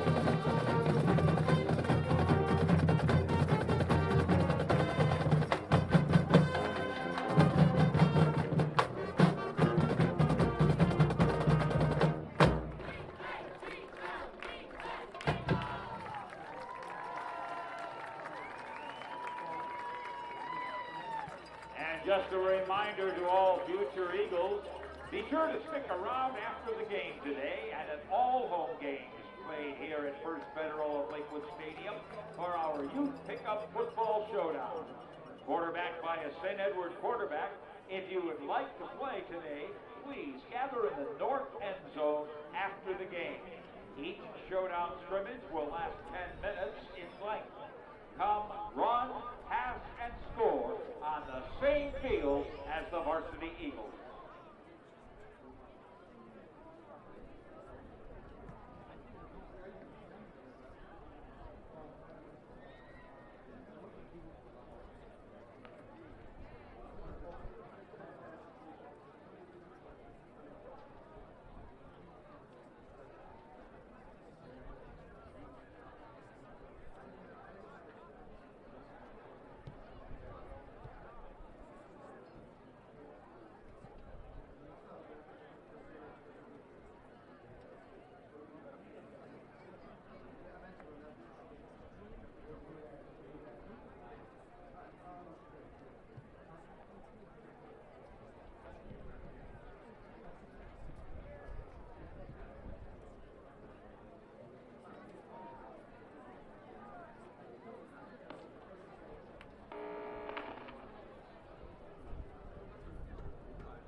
Today's game is being brought to you by Olympic Forest Products, consistent, reliable, built to go the distance.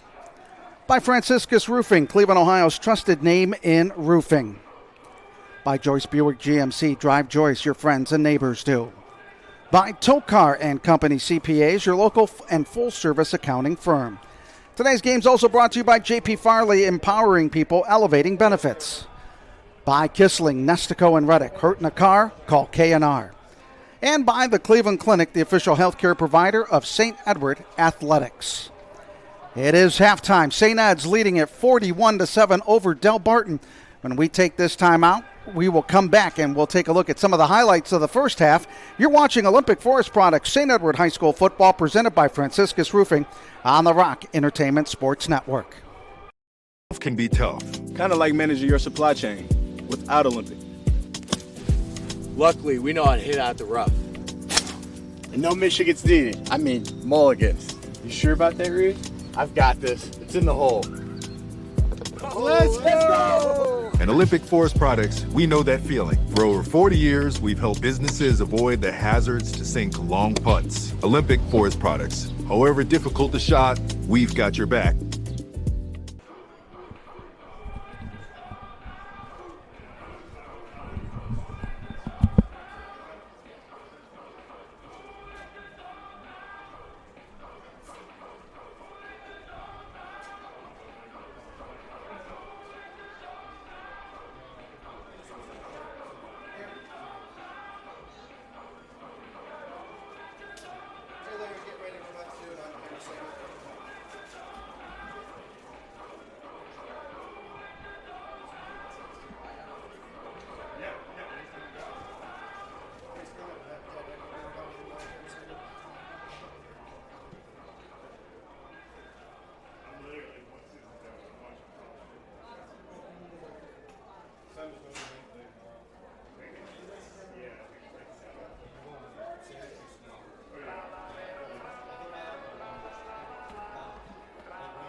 What are we doing?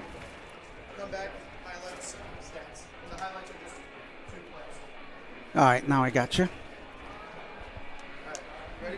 Highlights. Highlights, stats. Okay. Are we in good position?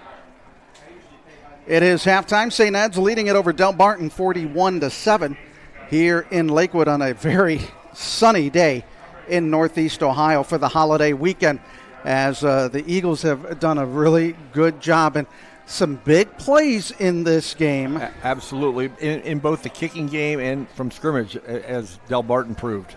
Well, we had, let's see what our first highlight is going to be, as Delbarton getting on the board, and that was Tefuri with a big 85-yard run. Simple inside run, nothing fancy about it. Get a hat on a hat, and he just turned it loose, and nobody caught him. I mean, he turned on the Jets. Well, Delbarton had their big run.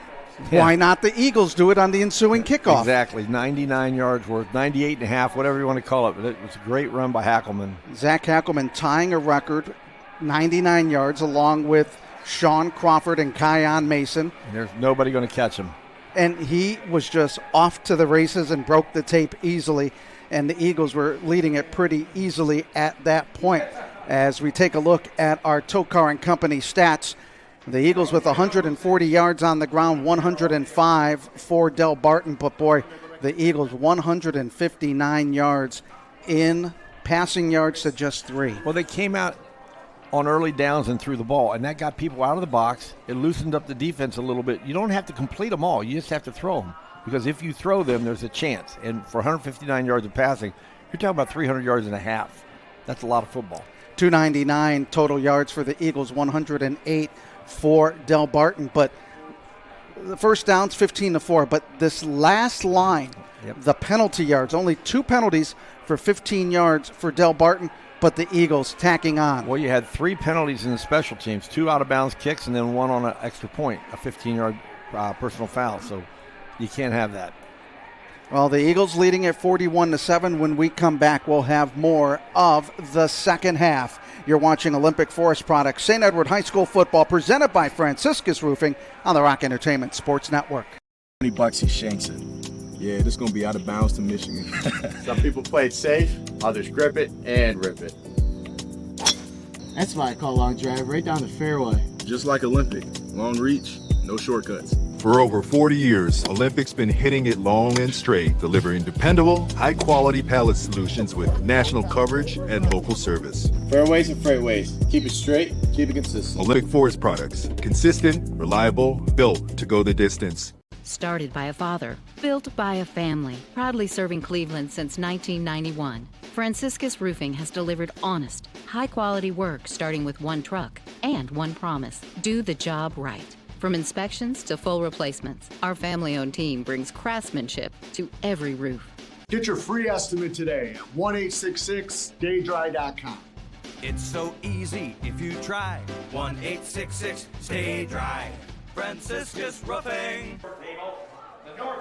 41-7 as both teams getting out on the field to get their warm-ups before the second half. As we take a look at our keys to the second half, Larry, what do you think the key is for St. Ed's in the second half of play? St. Ed's needs to play clean, and what I mean by that is I'm not talking about their running or their passing. I'm talking about their penalties. They've got to fix the 7 penalties. You can't kick the ball out of bounds, and you can't have personal fouls after the fact. You've got to play cleaner because the people that are coming down the line are going to take advantage of that. And for Delbarton?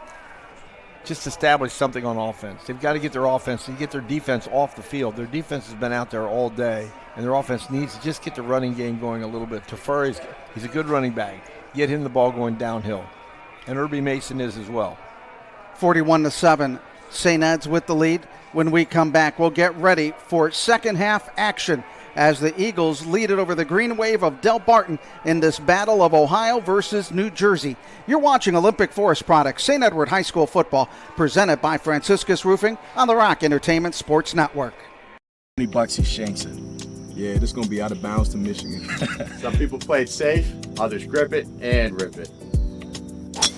That's why I call long drive right down the fairway. Just like Olympic, long reach, no shortcuts. For over 40 years, Olympic's been hitting it long and straight, delivering dependable, high-quality pallet solutions with national coverage and local service. Fairways and freightways. Keep it straight, keep it consistent. Olympic Forest Products. Consistent, reliable, built to go the distance. Started by a father, built by a family, proudly serving Cleveland since 1991. Franciscus Roofing has delivered honest, high-quality work starting with 1 truck and 1 promise. Do the job right. From inspections to full replacements, our family-owned team brings craftsmanship to every roof.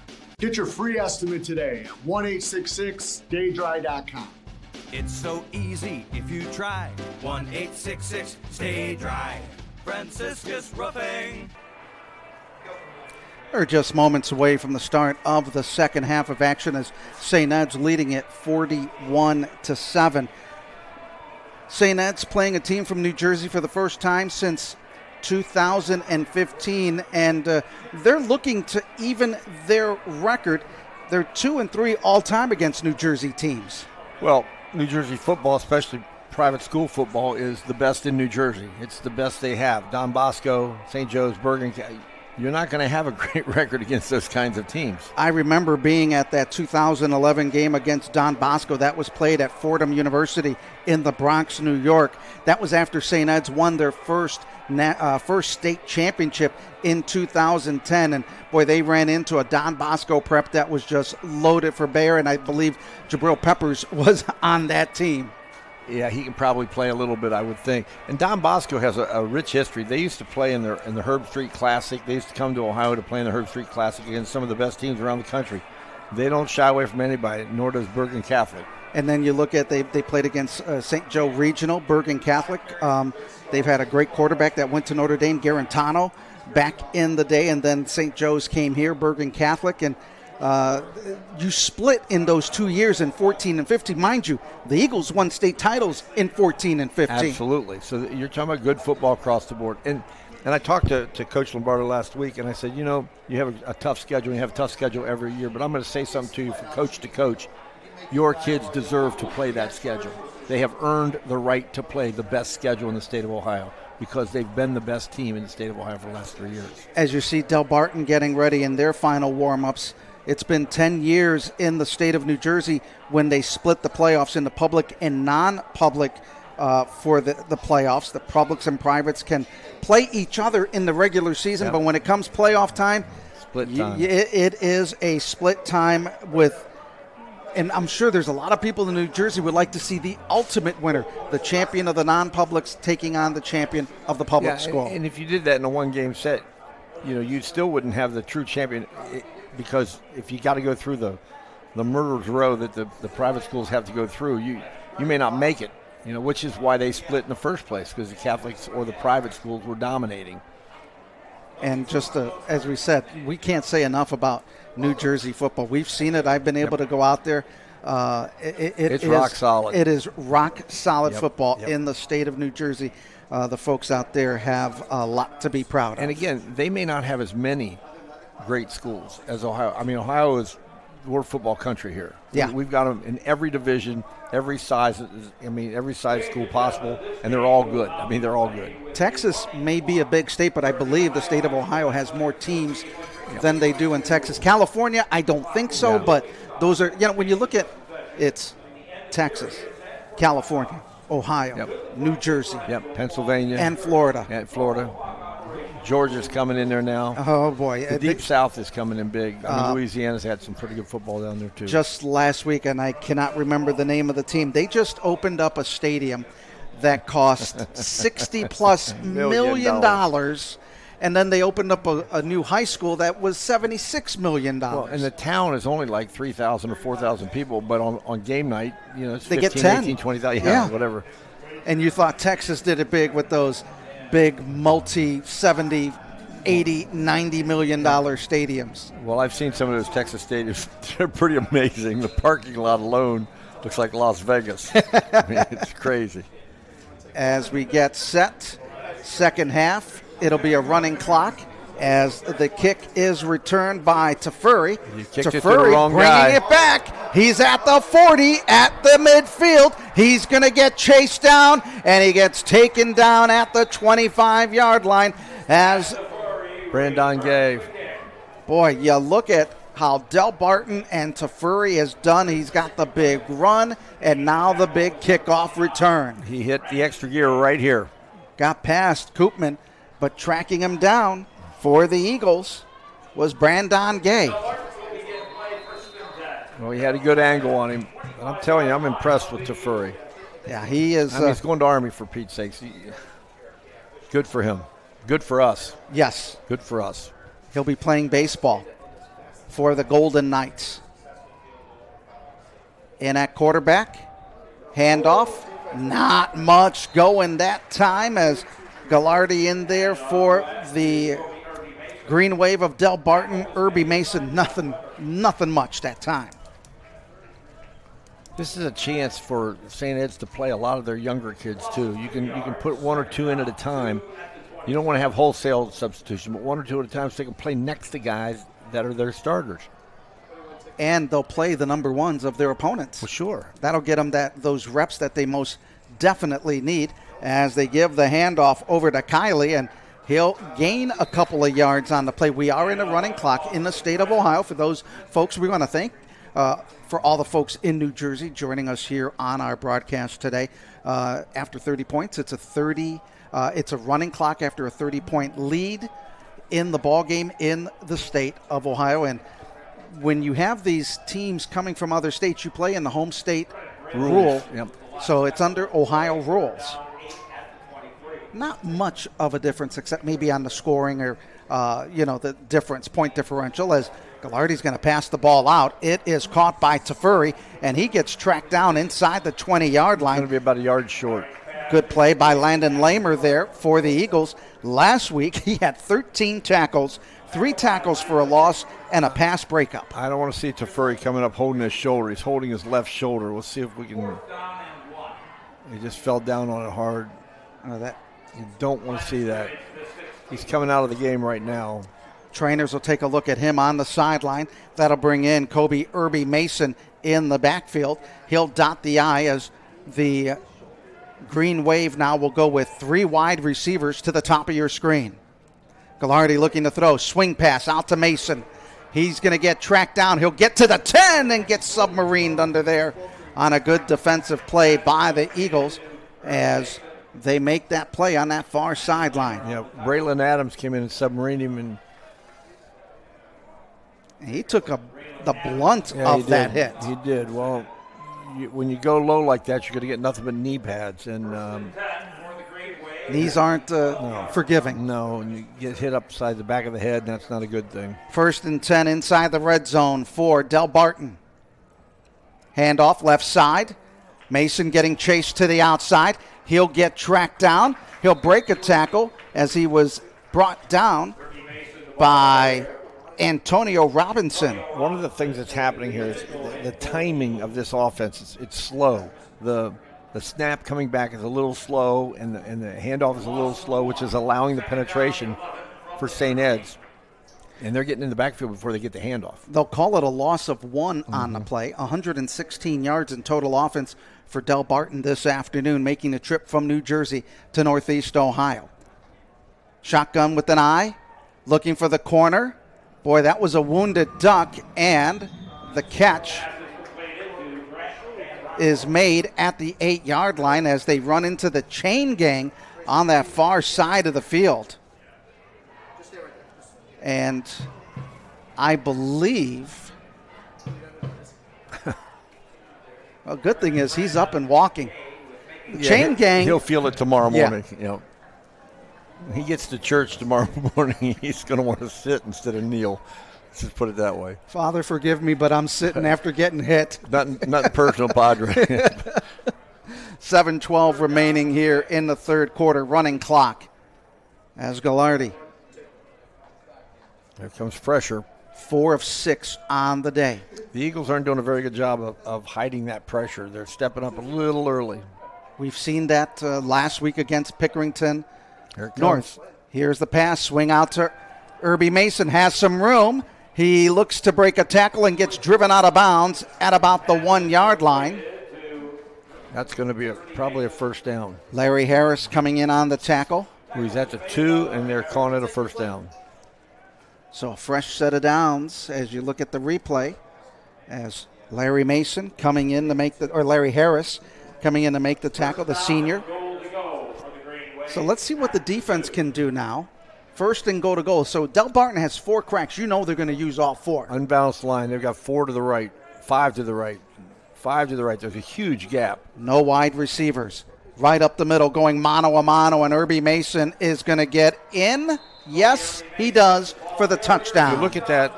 Delbarton had 5 offensive linemen on the right-hand side, and St. Ed's did not adjust until the very end. It was too little, too late. Irby Mason coming in with his first touchdown run of the year. Look at that sea of humanity in there. It's a scrum. Hudson Yee getting ready for the extra point. We saw him kick during pregame warm-ups, and boy, he was drilling them. As he does that one, and it makes it a 41-14 lead here at First Federal Lakewood Stadium. Eagles up 41-14. You're watching Olympic Forest Products St. Edward High School football, presented by Franciscus Roofing on the Rock Entertainment Sports Network. Bettering lives is what you live for. You treat setbacks as a chance to come back stronger and create new ways to move past injuries. See how we're advancing orthopedic care at Cleveland Clinic today. Well, we'll be back to normal clock operations as the lead now shrunk under 30, 41-14, as we were talking about it during the short break. Delbarton getting the football to start the second half and getting on the board in that possession. Well, the big opening kick return, and you know, you kick as soon as they kicked it, I said they kicked it to the wrong guy. Well, that proved to be correct because he took it about 65 yards down the right sidelines, and I just hope Mr. Tafuri is not injured. He went out of the game holding his left shoulder. And as a baseball coach, I hope he's right-handed. Right. You don't want anything bad to happen to that arm. 8 plays on that drive, 25 yards for Delbarton, 5:56 the time of that possession. Big plays have helped them get on the board today. There have been a lot of big plays in this game. And getting ready on the kick is Mateo Crawford. Hackelman, White, and Lamer getting ready to return the kick. Do they kick it away from, and they get it to Brandon White? Oh, that's number 4 on the run for St. Ed's. That's Brodon Moore. I forgot, he's that 4th guy in the 2 deep on the reception. Well, let's see if we continue the pass offense early downs. Langston Lucas will come out to start the second half for St. Ed's. Langston Lucas, 3 of 5 in the first half for 41 yards. He did hit on a 28-yard pass in the first half. Well, I got a feel they're going to start this thing with a run. And on the handoff, it's Colin Tedesco. He'll pick up a yard or 2. He'll get close to the 35-yard line. Again, these reps for some of these backups, these are incredibly important reps. You've got people in the game now. They're playing with the number 1 offensive line, but they'll rotate guys in one at a time so they get a chance to play with the best players. Tedesco, a 5'9", 170-pound junior. Last week, he ran the ball once for 2 yards. He'll pick up 3 on the play as he's in the backfield to the right of Langston Lucas. 2-by-2 set for St. Ed's. They'll bring 1 in motion. Jet sweep to the outside, cutting it back in.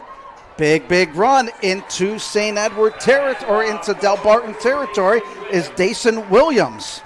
Dason Williams showed some giddy up on that one. He hit the corner and he was in full.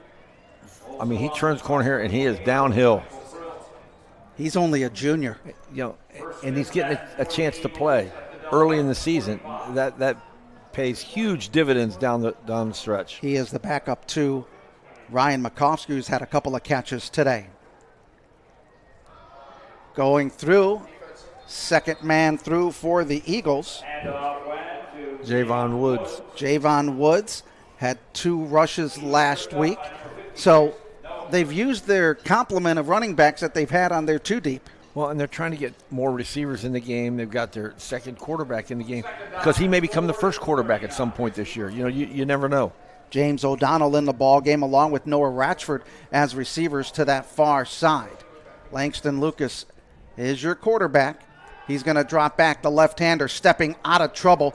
Again, stepping in and out of trouble, but he got in there for a loss of 2 on the play. He tried his darndest to sidestep Delbarton defenders. Yeah, well, his own guys kind of got in his way. I mean, you got new offensive linemen in there. Jimmy Biondi's in there at right guard, number 57. Bryce Richardson also in there on that offensive line. Bryce Richardson, 6 foot, 230-pound senior. So a lot of different players. Jack Marquard is the center for the offensive line. As Langston Lucas looks, fires to the outside. Comeback pass is complete. He's short of the first down. Dason Williams coming in to make the catch. A 5'9 junior. Eagle passers combined 11 of 14. It's very, very efficient. The receivers underneath have been open. Okay, and then I don't know what they're going to do here. It's 4th and 2. You'd like to get the first down, keep the drive going, put more points on the board, and keep the clock going. Previous time on 4th down, they did not convert. One of the few times they were not able to convert. So they go with a 2-by-2 set with 2:58 remaining here in a fast-paced third quarter as Williams is going to get the jet sweep. Tries to cut up the field. He'll pick up the first down and then some before he is brought down by number 29. That's Andrew Henson. He almost fell trying to make that cut. And, just keep your feet underneath you and do what you do. Correction, that's number 28, Michael Perillo, 5'10 junior linebacker. Absolute gorgeous holiday weekend in Northeast Ohio. And for Delbarton, they picked a great weekend to come up No kidding. to the Cleveland area. Well, plus you've got the extra day off Monday, so the travel won't hurt them. And they'll be on the bus right after this game. Little crossing pattern inside as they tried to get that pass over to Noah Ratchford. Now, what I like about that pass is it was put in a place where only his receiver could get it. It was low and to the inside. You don't want to throw it high over the middle, and he didn't. Just got to be a little bit tighter to the body. Second down and 10 here. Coming back into the ball game is Dason Williams. A lot of upside for this young man. 5'9", 150-pound junior. Owen Murtaugh is down here at the bottom of the wide receiver. You're getting a lot of playing time from a lot of different people. Oliver Cito in there. They're going to give Payson the ball off to Williams again. He breaks a tackle. He's at the 10, and he gets dribbled, and he fumbled the football inside the 5-yard line, and it'll be Delbarton football on the recovery. Great run, bad ending. Just put the ball away. Look at the hole that he had as he ran through the defense. And good job of popping the ball out of there. That was number 3. Yep. That was Chase Hauser. Yep, Chase Hauser punched the ball out. Very good play on defense. Chase gave chase. Yep. And the Green Wave of Delbarton will have the football. They scored on their first possession of the second half. Let's see what they can do in this next possession. Well, they've got 97 yards to go, so they're going to have to do something really creative to get out of this hole because they haven't been able to drive the football all day. Well, that's a confidence boost defensively for the Green Wave. There's that penetration again. Irby Mason getting it close to the 5. They'll mark him down at the 6 as the scrum is stopped just shy over the 5-yard line. We're under 2 minutes to go here in the first half. And, boy, talk about a high noon kickoff, and the game has quickly worked. And it's been a shootout at high noon. There's no doubt. I mean, a lot of excitement, big plays, big run backs. Next week we'll be at Euclid Community Stadium. Larry, I'm not sure if you've been there. That is a horseshoe facility, great facility where the Euclid Panthers play their home games. St. Ed's will be there against Huber Heights Wayne next Friday night. You're just moving the home side around hoping I'll get lost up here, aren't you? No, Larry, I would give you the great directions right there. You just got to watch out for the traffic after you get to 90 and Dead Man's Curve. After that run, they'll pick up a couple of yards. I know all about Dead Man's Curve. So yesterday we were out for Pick North and St. Ignatius, so we got to Dead Man's Curve. And if you're heading east and folks in Northeast Ohio, there was about a 3 to 4 mile stretch that took 40 minutes. And there was no accident. I'm excited. I could see it on your face, Larry. I'm excited. I'm just going to stop at the airport, get a cola, and sit there and watch the game on TV. Well, this weekend's a good weekend to stop at the downtown airport for the air show. Yep. That wobbler is incomplete as they tried to get the pass over to Gerard Yu. I've been watching over our left shoulder out here. There's been a lot of planes flying in and out of there. Big boys. That ball is right on target. That's got to be caught. Yeah, right there. You could see his whole body was moving upfield before he caught the ball, and you just have to put the ball away and catch and get what you get. 42 seconds remaining, and we'll have the punting unit. DiPietro getting ready to kick. He's about 2 to 3 yards in his end zone. Lemer is going to return to kick, a high floater. He'll let it bounce, and the Eagles will get great field position as it was downed at the 36-yard line. As we said earlier, we want to welcome all the folks not only watching here on the Rock Entertainment Sports Network, but that are watching online from the New York, New Jersey, Philadelphia area. Welcome to Northeast Ohio. I actually have relatives that live in New Jersey. They moved out of Brooklyn, New York into New Jersey. And they claim you. Yes, they unfortunately do. Wow. I was born in Brooklyn, New York, and grew up a New York Mets fan. Hated the Yankees, still do. Something's not right about you. Langston Lucas is going to go long up the middle, and That's it's going to be intercepted. That's another turnover by the Eagles, as this one's going to have a good return, but we've got flags thrown back at the 15-yard line. Yep, that's a block in the back. It's coming back. Chaz Cusimano with the interception. That's not a good pass. That ball was thrown late over the middle. You can't do that. It'll be a penalty against block in the back against Delbarton. And it was. It was easy to call that one. Yeah. A lot of laundry on the field. Yeah, 3 of them, and all in the same area. So the officials are in mid-season form for throwing the bags and the flags. Well, we're right back where we started before the punt, basically. Yeah. Penalty will move the ball back to the 7-yard line. So First and 10, Delbarton will have it 1st and 10 at the 7-yard line with 20 seconds remaining in quarter number 3 here. Adam Mendoza along with Larry Wolf and the rest of our crew here. Gallardi gets the shotgun snap. Heavy rush, fires, has Wide a receiver open. Wide open. That is caught by Van Raphorst. He gone. is gone at the 20-10 touchdown. It has been a big play touchdown day for the Delbarton Greenway. 93 yards. That is something that the coaching staff for St. Ed's is going to be really looking at as we'll take a look at the replay. That's a bust. That's just a bust. Look how open he was as he beat the defenders, and he ran it down the numbers. 41-20. And again, you've got some backups in the secondary. That's not an excuse. The point is, they're coached just like the first team's coach. You cannot give that up. Big plays by Delbarton gives them 21 points as the conversion is good with 6 seconds remaining here in the third quarter.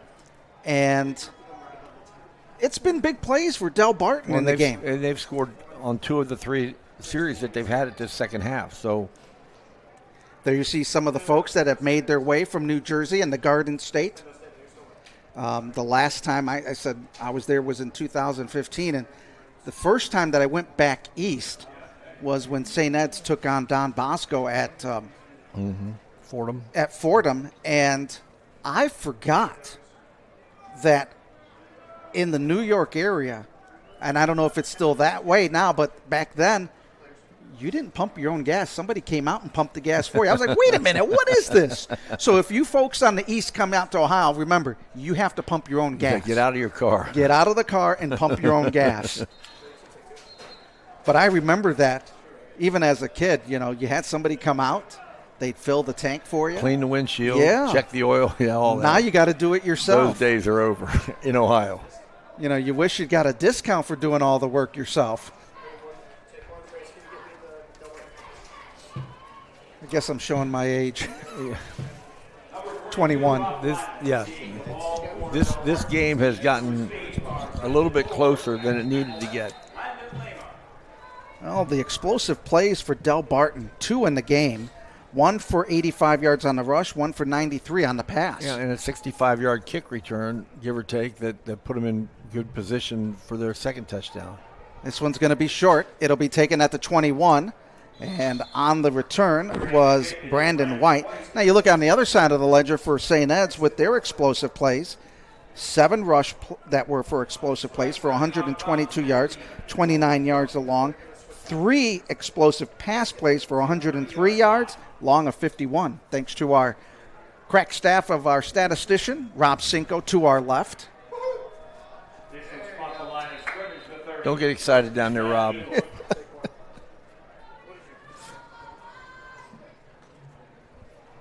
Down to 4 seconds. And it'll be a quarterback keeper by Langston Lucas as he spins his way to the 36-yard line. And that'll be it for the third quarter as St. Ed's will go into the break leading it 41-21. We'll take this time out as you're watching Olympic Forest Products St. Edward High School football presented by Franciscus Roofing on the Rock Entertainment Sports Network. $20 he shanks it. Yeah, this is going to be out of bounds to Michigan. Some people play it safe, others grip it and rip it. That's why I call long drive right down the fairway. Just like Olympic. Long reach, no shortcuts. For over 40 years, Olympic's been hitting it long and straight, delivering dependable, high-quality pallet solutions with national coverage and local service. Fairways and freightways. Keep it straight, keep it consistent. Olympic Forest Products. Consistent, reliable, built to go the distance. Started by a father, built by a family, proudly serving Cleveland since 1991. Franciscus Roofing has delivered honest, high-quality work starting with one truck and one promise: do the job right. From inspections to full replacements, our family-owned team brings craftsmanship to every roof. Get your free estimate. Well, as we are back here to start the fourth quarter, St. Ed's leading at 41-21 as they give it to the back through, a gain of a yard on the play. And that was Ty Buchanan coming back into the ball game. So now we've got some of the starters back in. Hackelman is back in. Makovsky as the wide receiver. You've got some of the starters on that offensive line coming back in, as it's only a 20-point lead. Well, that's one of the things you don't want to do as a head coach. You don't like. You wish a few of the backups you had in there could just sustain it. Buchanan getting it on the run to the end. First down. He'll pick up the first down as he out-hustles the chase being made from the backside.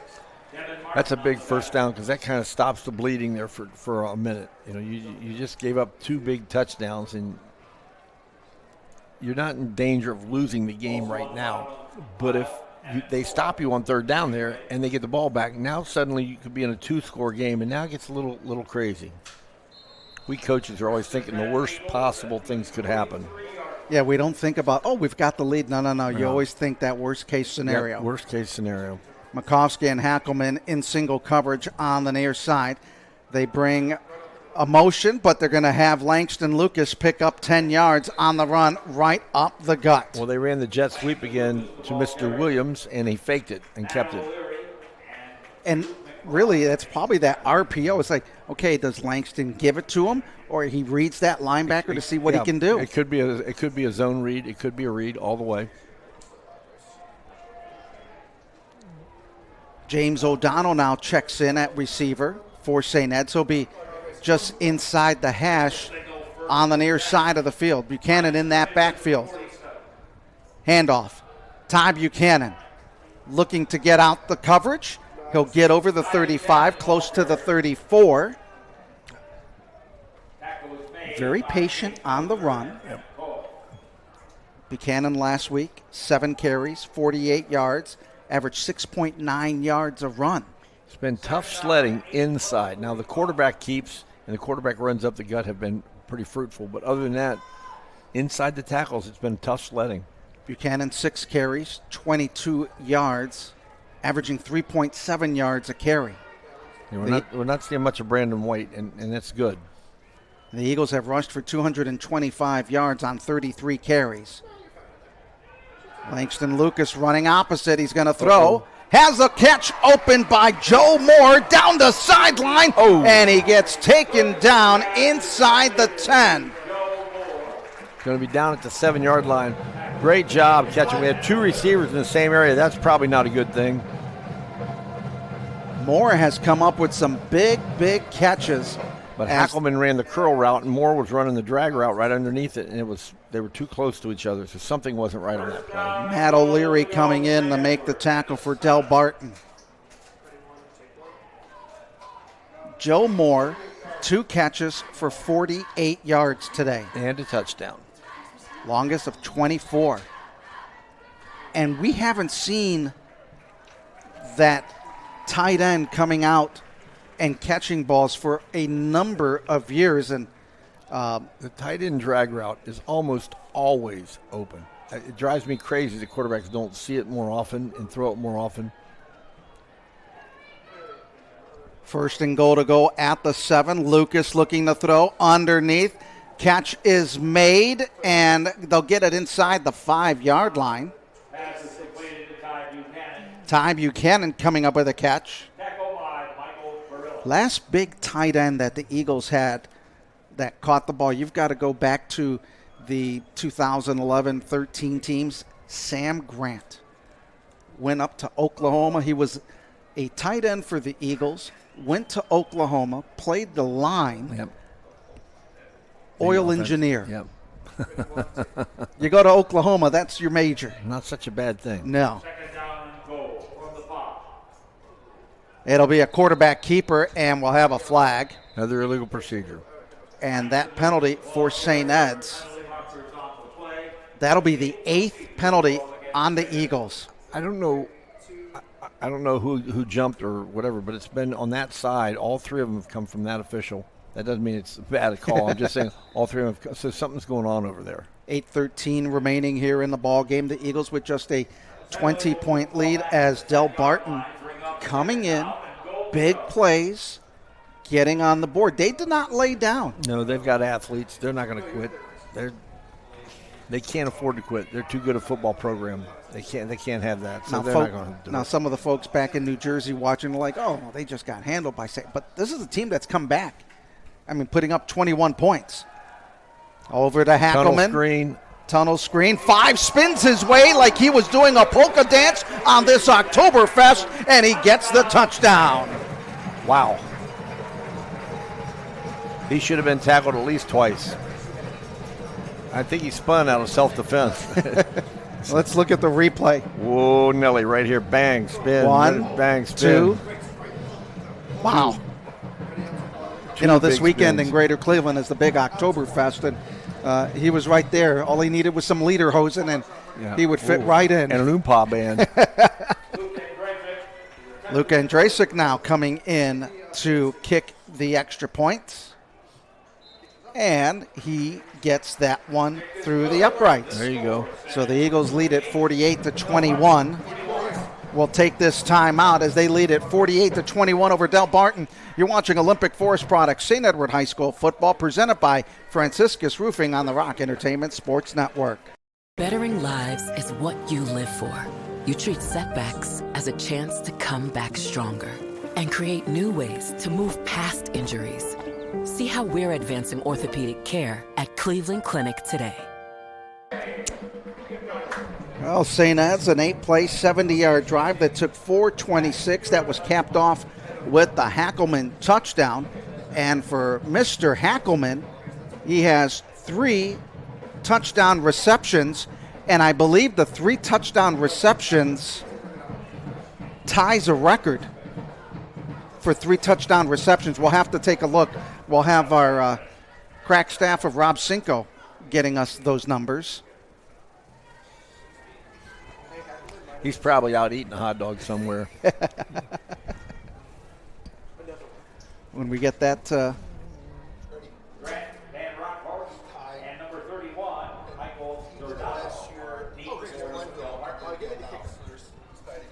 So his 3 touchdown receptions ties a record that he tied last year against Glenville.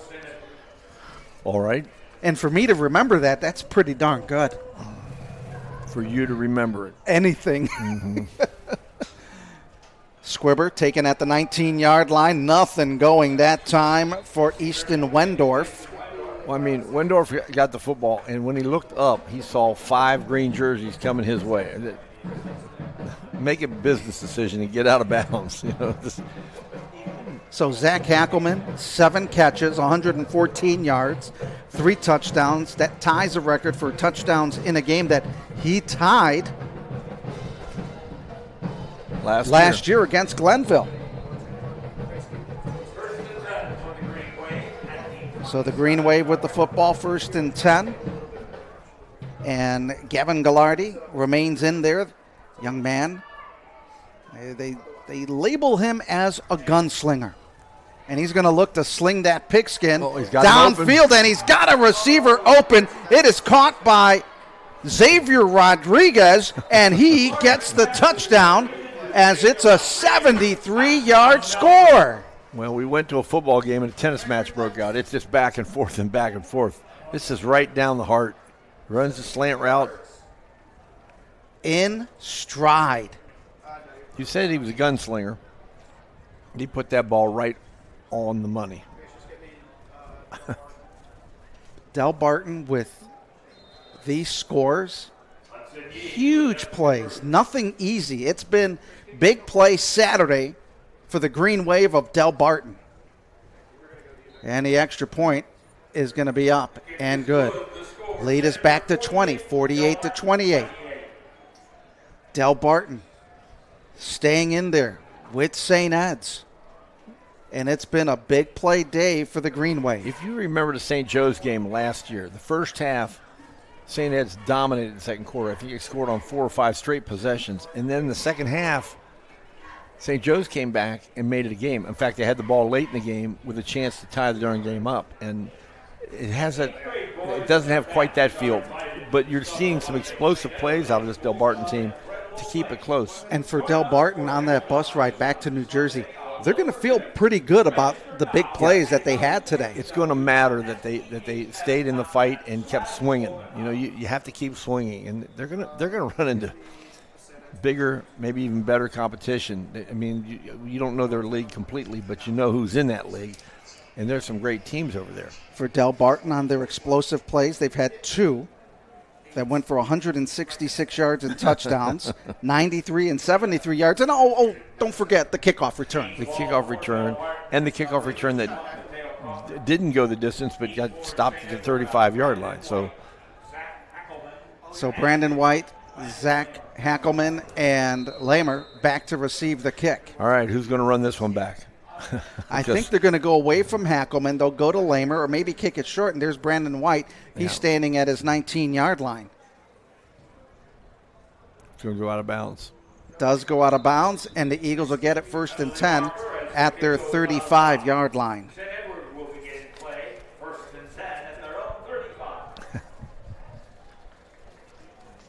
We're both hockey fans. This is more like a hockey game. I mean, the thing is back and forth. Back and forth, yes. I mean, you want highlights. We got highlights. We got highlights, that's for sure. Big play Saturday. 7:24 still to remain in this game. St. Ed's with 439 yards in total offense, 302 for Delbarton.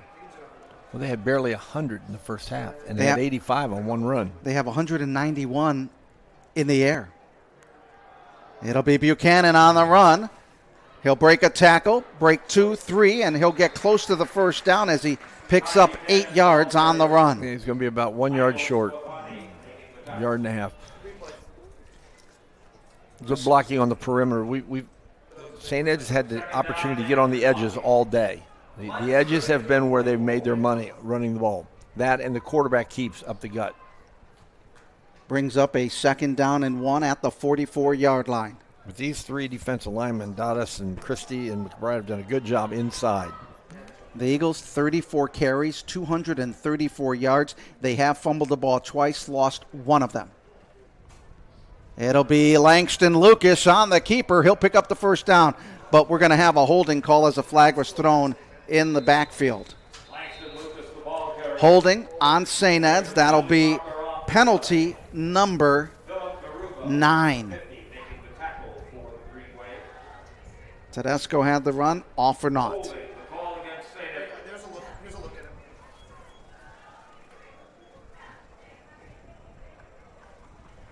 Yeah, number 71. That's Jamal Mennerfield. That was an obvious hold. Yeah, I'm an old O-line coach. Come on, they were doing the waltz. Come on. You talked about playing clean. That is one too many penalties for the Eagles as Buchanan gets back to the original line of scrimmage as the Eagles with 9 penalties for 121 yards today. Yeah, that's about 6 too many. And of the 6, that's including the out-of-bounds kicks. Yeah, the 3 on the kicking game, the 2 out-of-bounds kicks and the 1 15-yard penalty for unsportsmanlike after the kick. Checking out of the ball game for St. Ed's, number 9, that's Caden Yondo. Eagles will make a change on the wide receiver spot. Noah Ratchford back into the game. He'll come to the near side. Down to 5.5 to go. Third in the fourth quarter. And delay a game. So as a coach, and you have this kind of, this is the 10th penalty. Yep. What do you do in the film room? What do you do on the practice field? Well, it happens when you get games that are out of control. You know what I mean? It's 41-7 at halftime, and you lose a little bit of the edge. It's not an excuse. It's just what happens. And then you start substituting. They had to make some late substitutions there. They were running guys on the field. That's part coaching. It's part personnel. It's part all that. St. Ed's getting outscored here in the second half, 21-7. Here comes the blitz. Lucas looking to throw. Has a receiver in coverage and throws it out of bounds looking for Zach Hackelman. That coverage was too good. That was a good throw. Throw it away, live the fight again, punt the ball. And that'll bring out the punting unit for St. Ed's.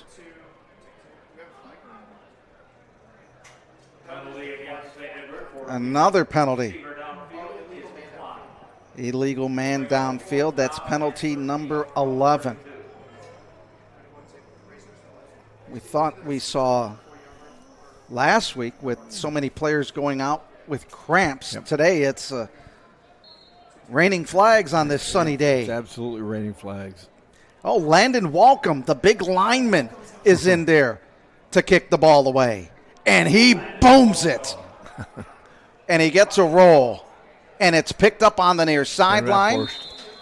And Grant Van Raphorst comes in. Landon Walcom, the 6'2", 310-pound junior center. You saw him kick last week at Baldwin Wallace, and you said the football was hurting. The football was screaming, aye! I mean, he hits it hard. Now, it's not a beautiful punt all the time, but I saw him last week pound a few 50-yarders, and he was punting that one into the wind, so we'll give him a few props on that. But he's 300 pounds into the football. That's not fair to the football. You know, if you've seen the movie Varsity Blues, that's like having Billy Bob back there. And if he decides to run, you're going to have a whole host of guys on his back. Yeah. Schmaltz coming in. They hand the ball off quickly over the 45 to the 46 is Irby Mason coming in on the run. Jaden Schmaltz back in at quarterback. Quick no-huddle offense. Now this will force this defense of the Eagles to really set up and illegal procedure. The wideout, number 13, jumped. Gerard Yu. So that'll help the Eagles get their defense set up.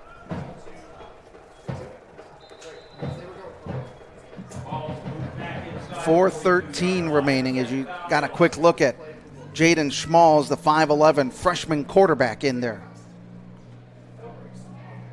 Schmaltz 0 for 2 passing the football. It's a young man that's got a lot of upside. Flushed out of the pocket, a lot of presence, scooting away to the 45, and he gets out to the 46, and we're going to have another penalty against St. Ed's on a late hit. Undisciplined at this point in time of the game.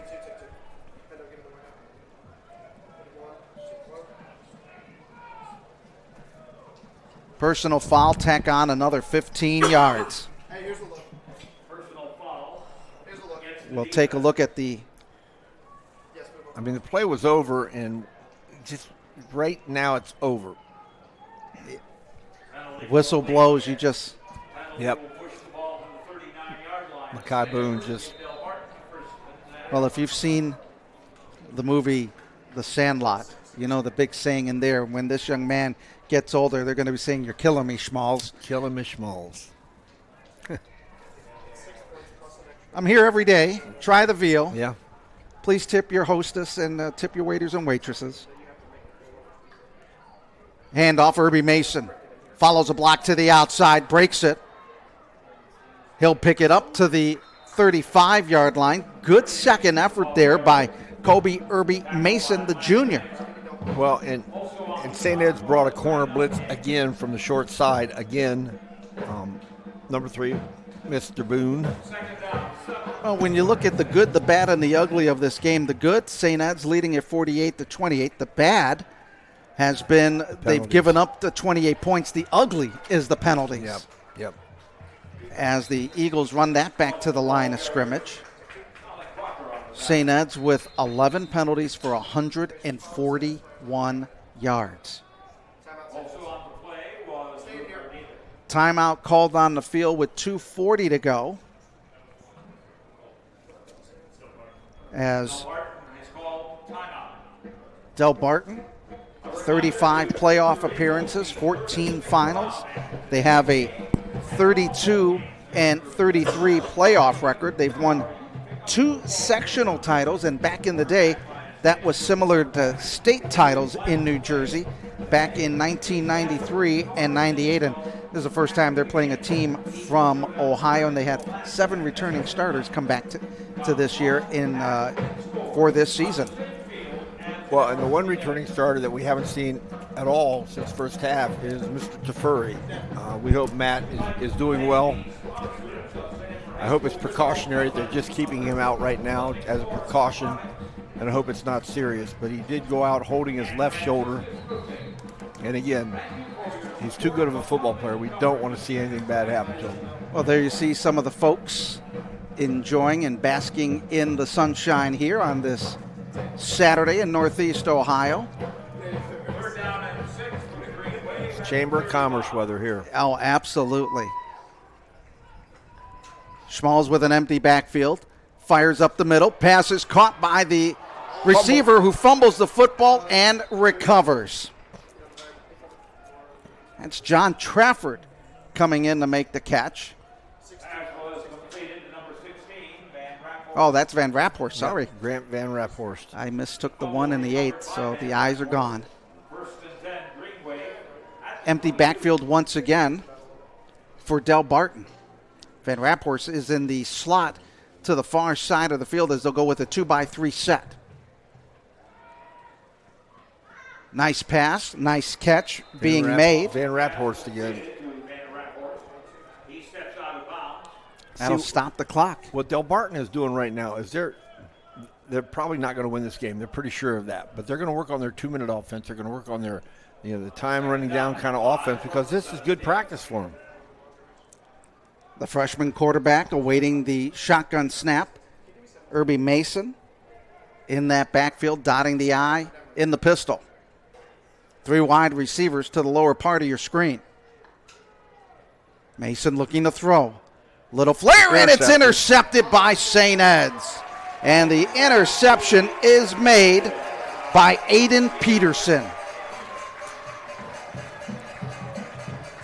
He stepped right in at the right time and read the play nicely.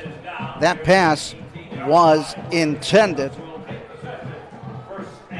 for Xavier Rodriguez. Yeah. So the Eagles get the turnover, and all they really need is a first down. Yeah, the clock should probably be able to run out here. I mean, you're talking about 3 downs, 80 seconds, 120 seconds. That's 2 minutes, so they should be able to run off all 2 minutes. I don't know that Delbarton will call timeouts here. Tedesco back in at running back for St. Ed's. The handoff. Tedesco up the middle, and he gets close to the first down as he gets 8 yards on the play. Joe D'Ambrosia, the junior quarterback, in there for St. Ed's. Tedesco picks up 9 yards on the run. 1:38 to go.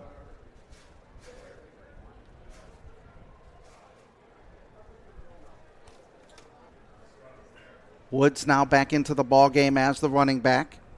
D'Ambrosia is your quarterback. Handoff. Goes to Woods. Breaks a tackle to the right.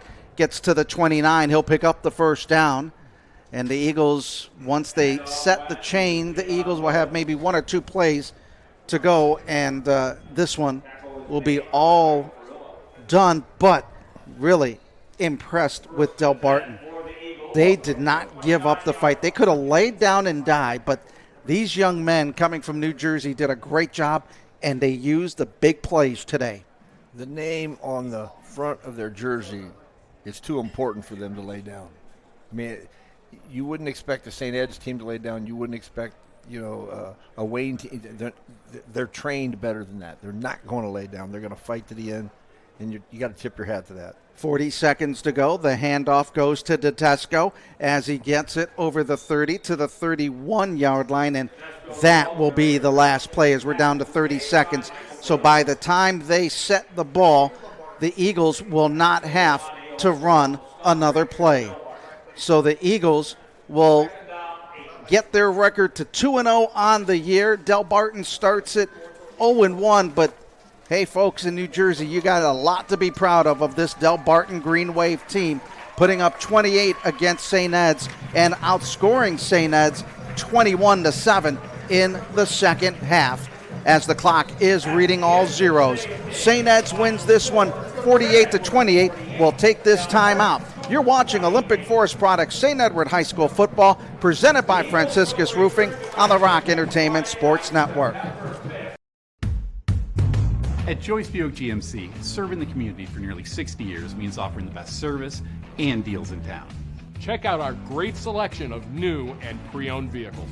We are receiving truckloads of new vehicles and fresh trade-ins daily. Visit us today for our lowest prices and great selection. And that's why people say, drive Joyce. Your friends and neighbors do. Joyce Buick GMC. Visit us on Chester Road in Avon or online at drivejoyce.com. Kissling, Nestico, and Reddick dominates as Ohio's powerhouse personal injury law firm. For 2 decades, K&R has been relentless in our pursuit of justice, battling the big insurance companies and securing some of the largest settlements in the Buckeye State. We forged our way to the top by taking on the toughest cases and treating every client like they're our only client. Hurt in a car? Call K&R, Ohio's largest injury law firm, at 1-800-HURT-NOW. We don't have billboards in this, right? It's the first page. We good stance-wise? Let me get glasses off here. Just right there, Reese. All right, we'll come back. Today's game has been brought to you by Olympic Forest Products, consistent, reliable, built to go the distance. By Franciscus Roofing, Cleveland, Ohio's trusted name in roofing. By Joyce Buick GMC, drive Joyce, your friends and neighbors do.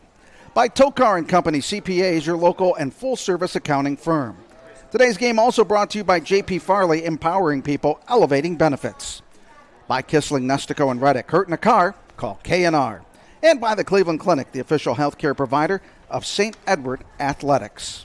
Well, it is time for the Cleveland Clinic post-game report. Cleveland Clinic Sports Medicine, the official healthcare provider of St. Edward Athletics.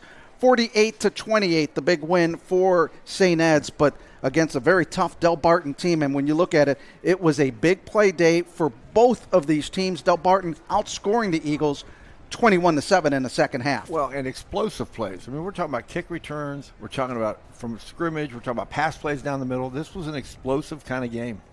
Well, it's time to take a look at our J.P. Farley player of the game. J.P. Farley empowering people, elevating benefits, and really, the man you got to look at is Zach Hackelman, number 8. He had 3 touchdown receptions. That tied a school record for touchdown receptions in a game. And then he tied a kickoff return record with 99 yards. Yeah, and on the 99-yarder, the wedge set up perfectly. They blew it open, and he was untouched. He only had to make one move, and he was gone. He had 114 yards in receiving, 3 touchdowns receiving, a 99-yard kickoff return.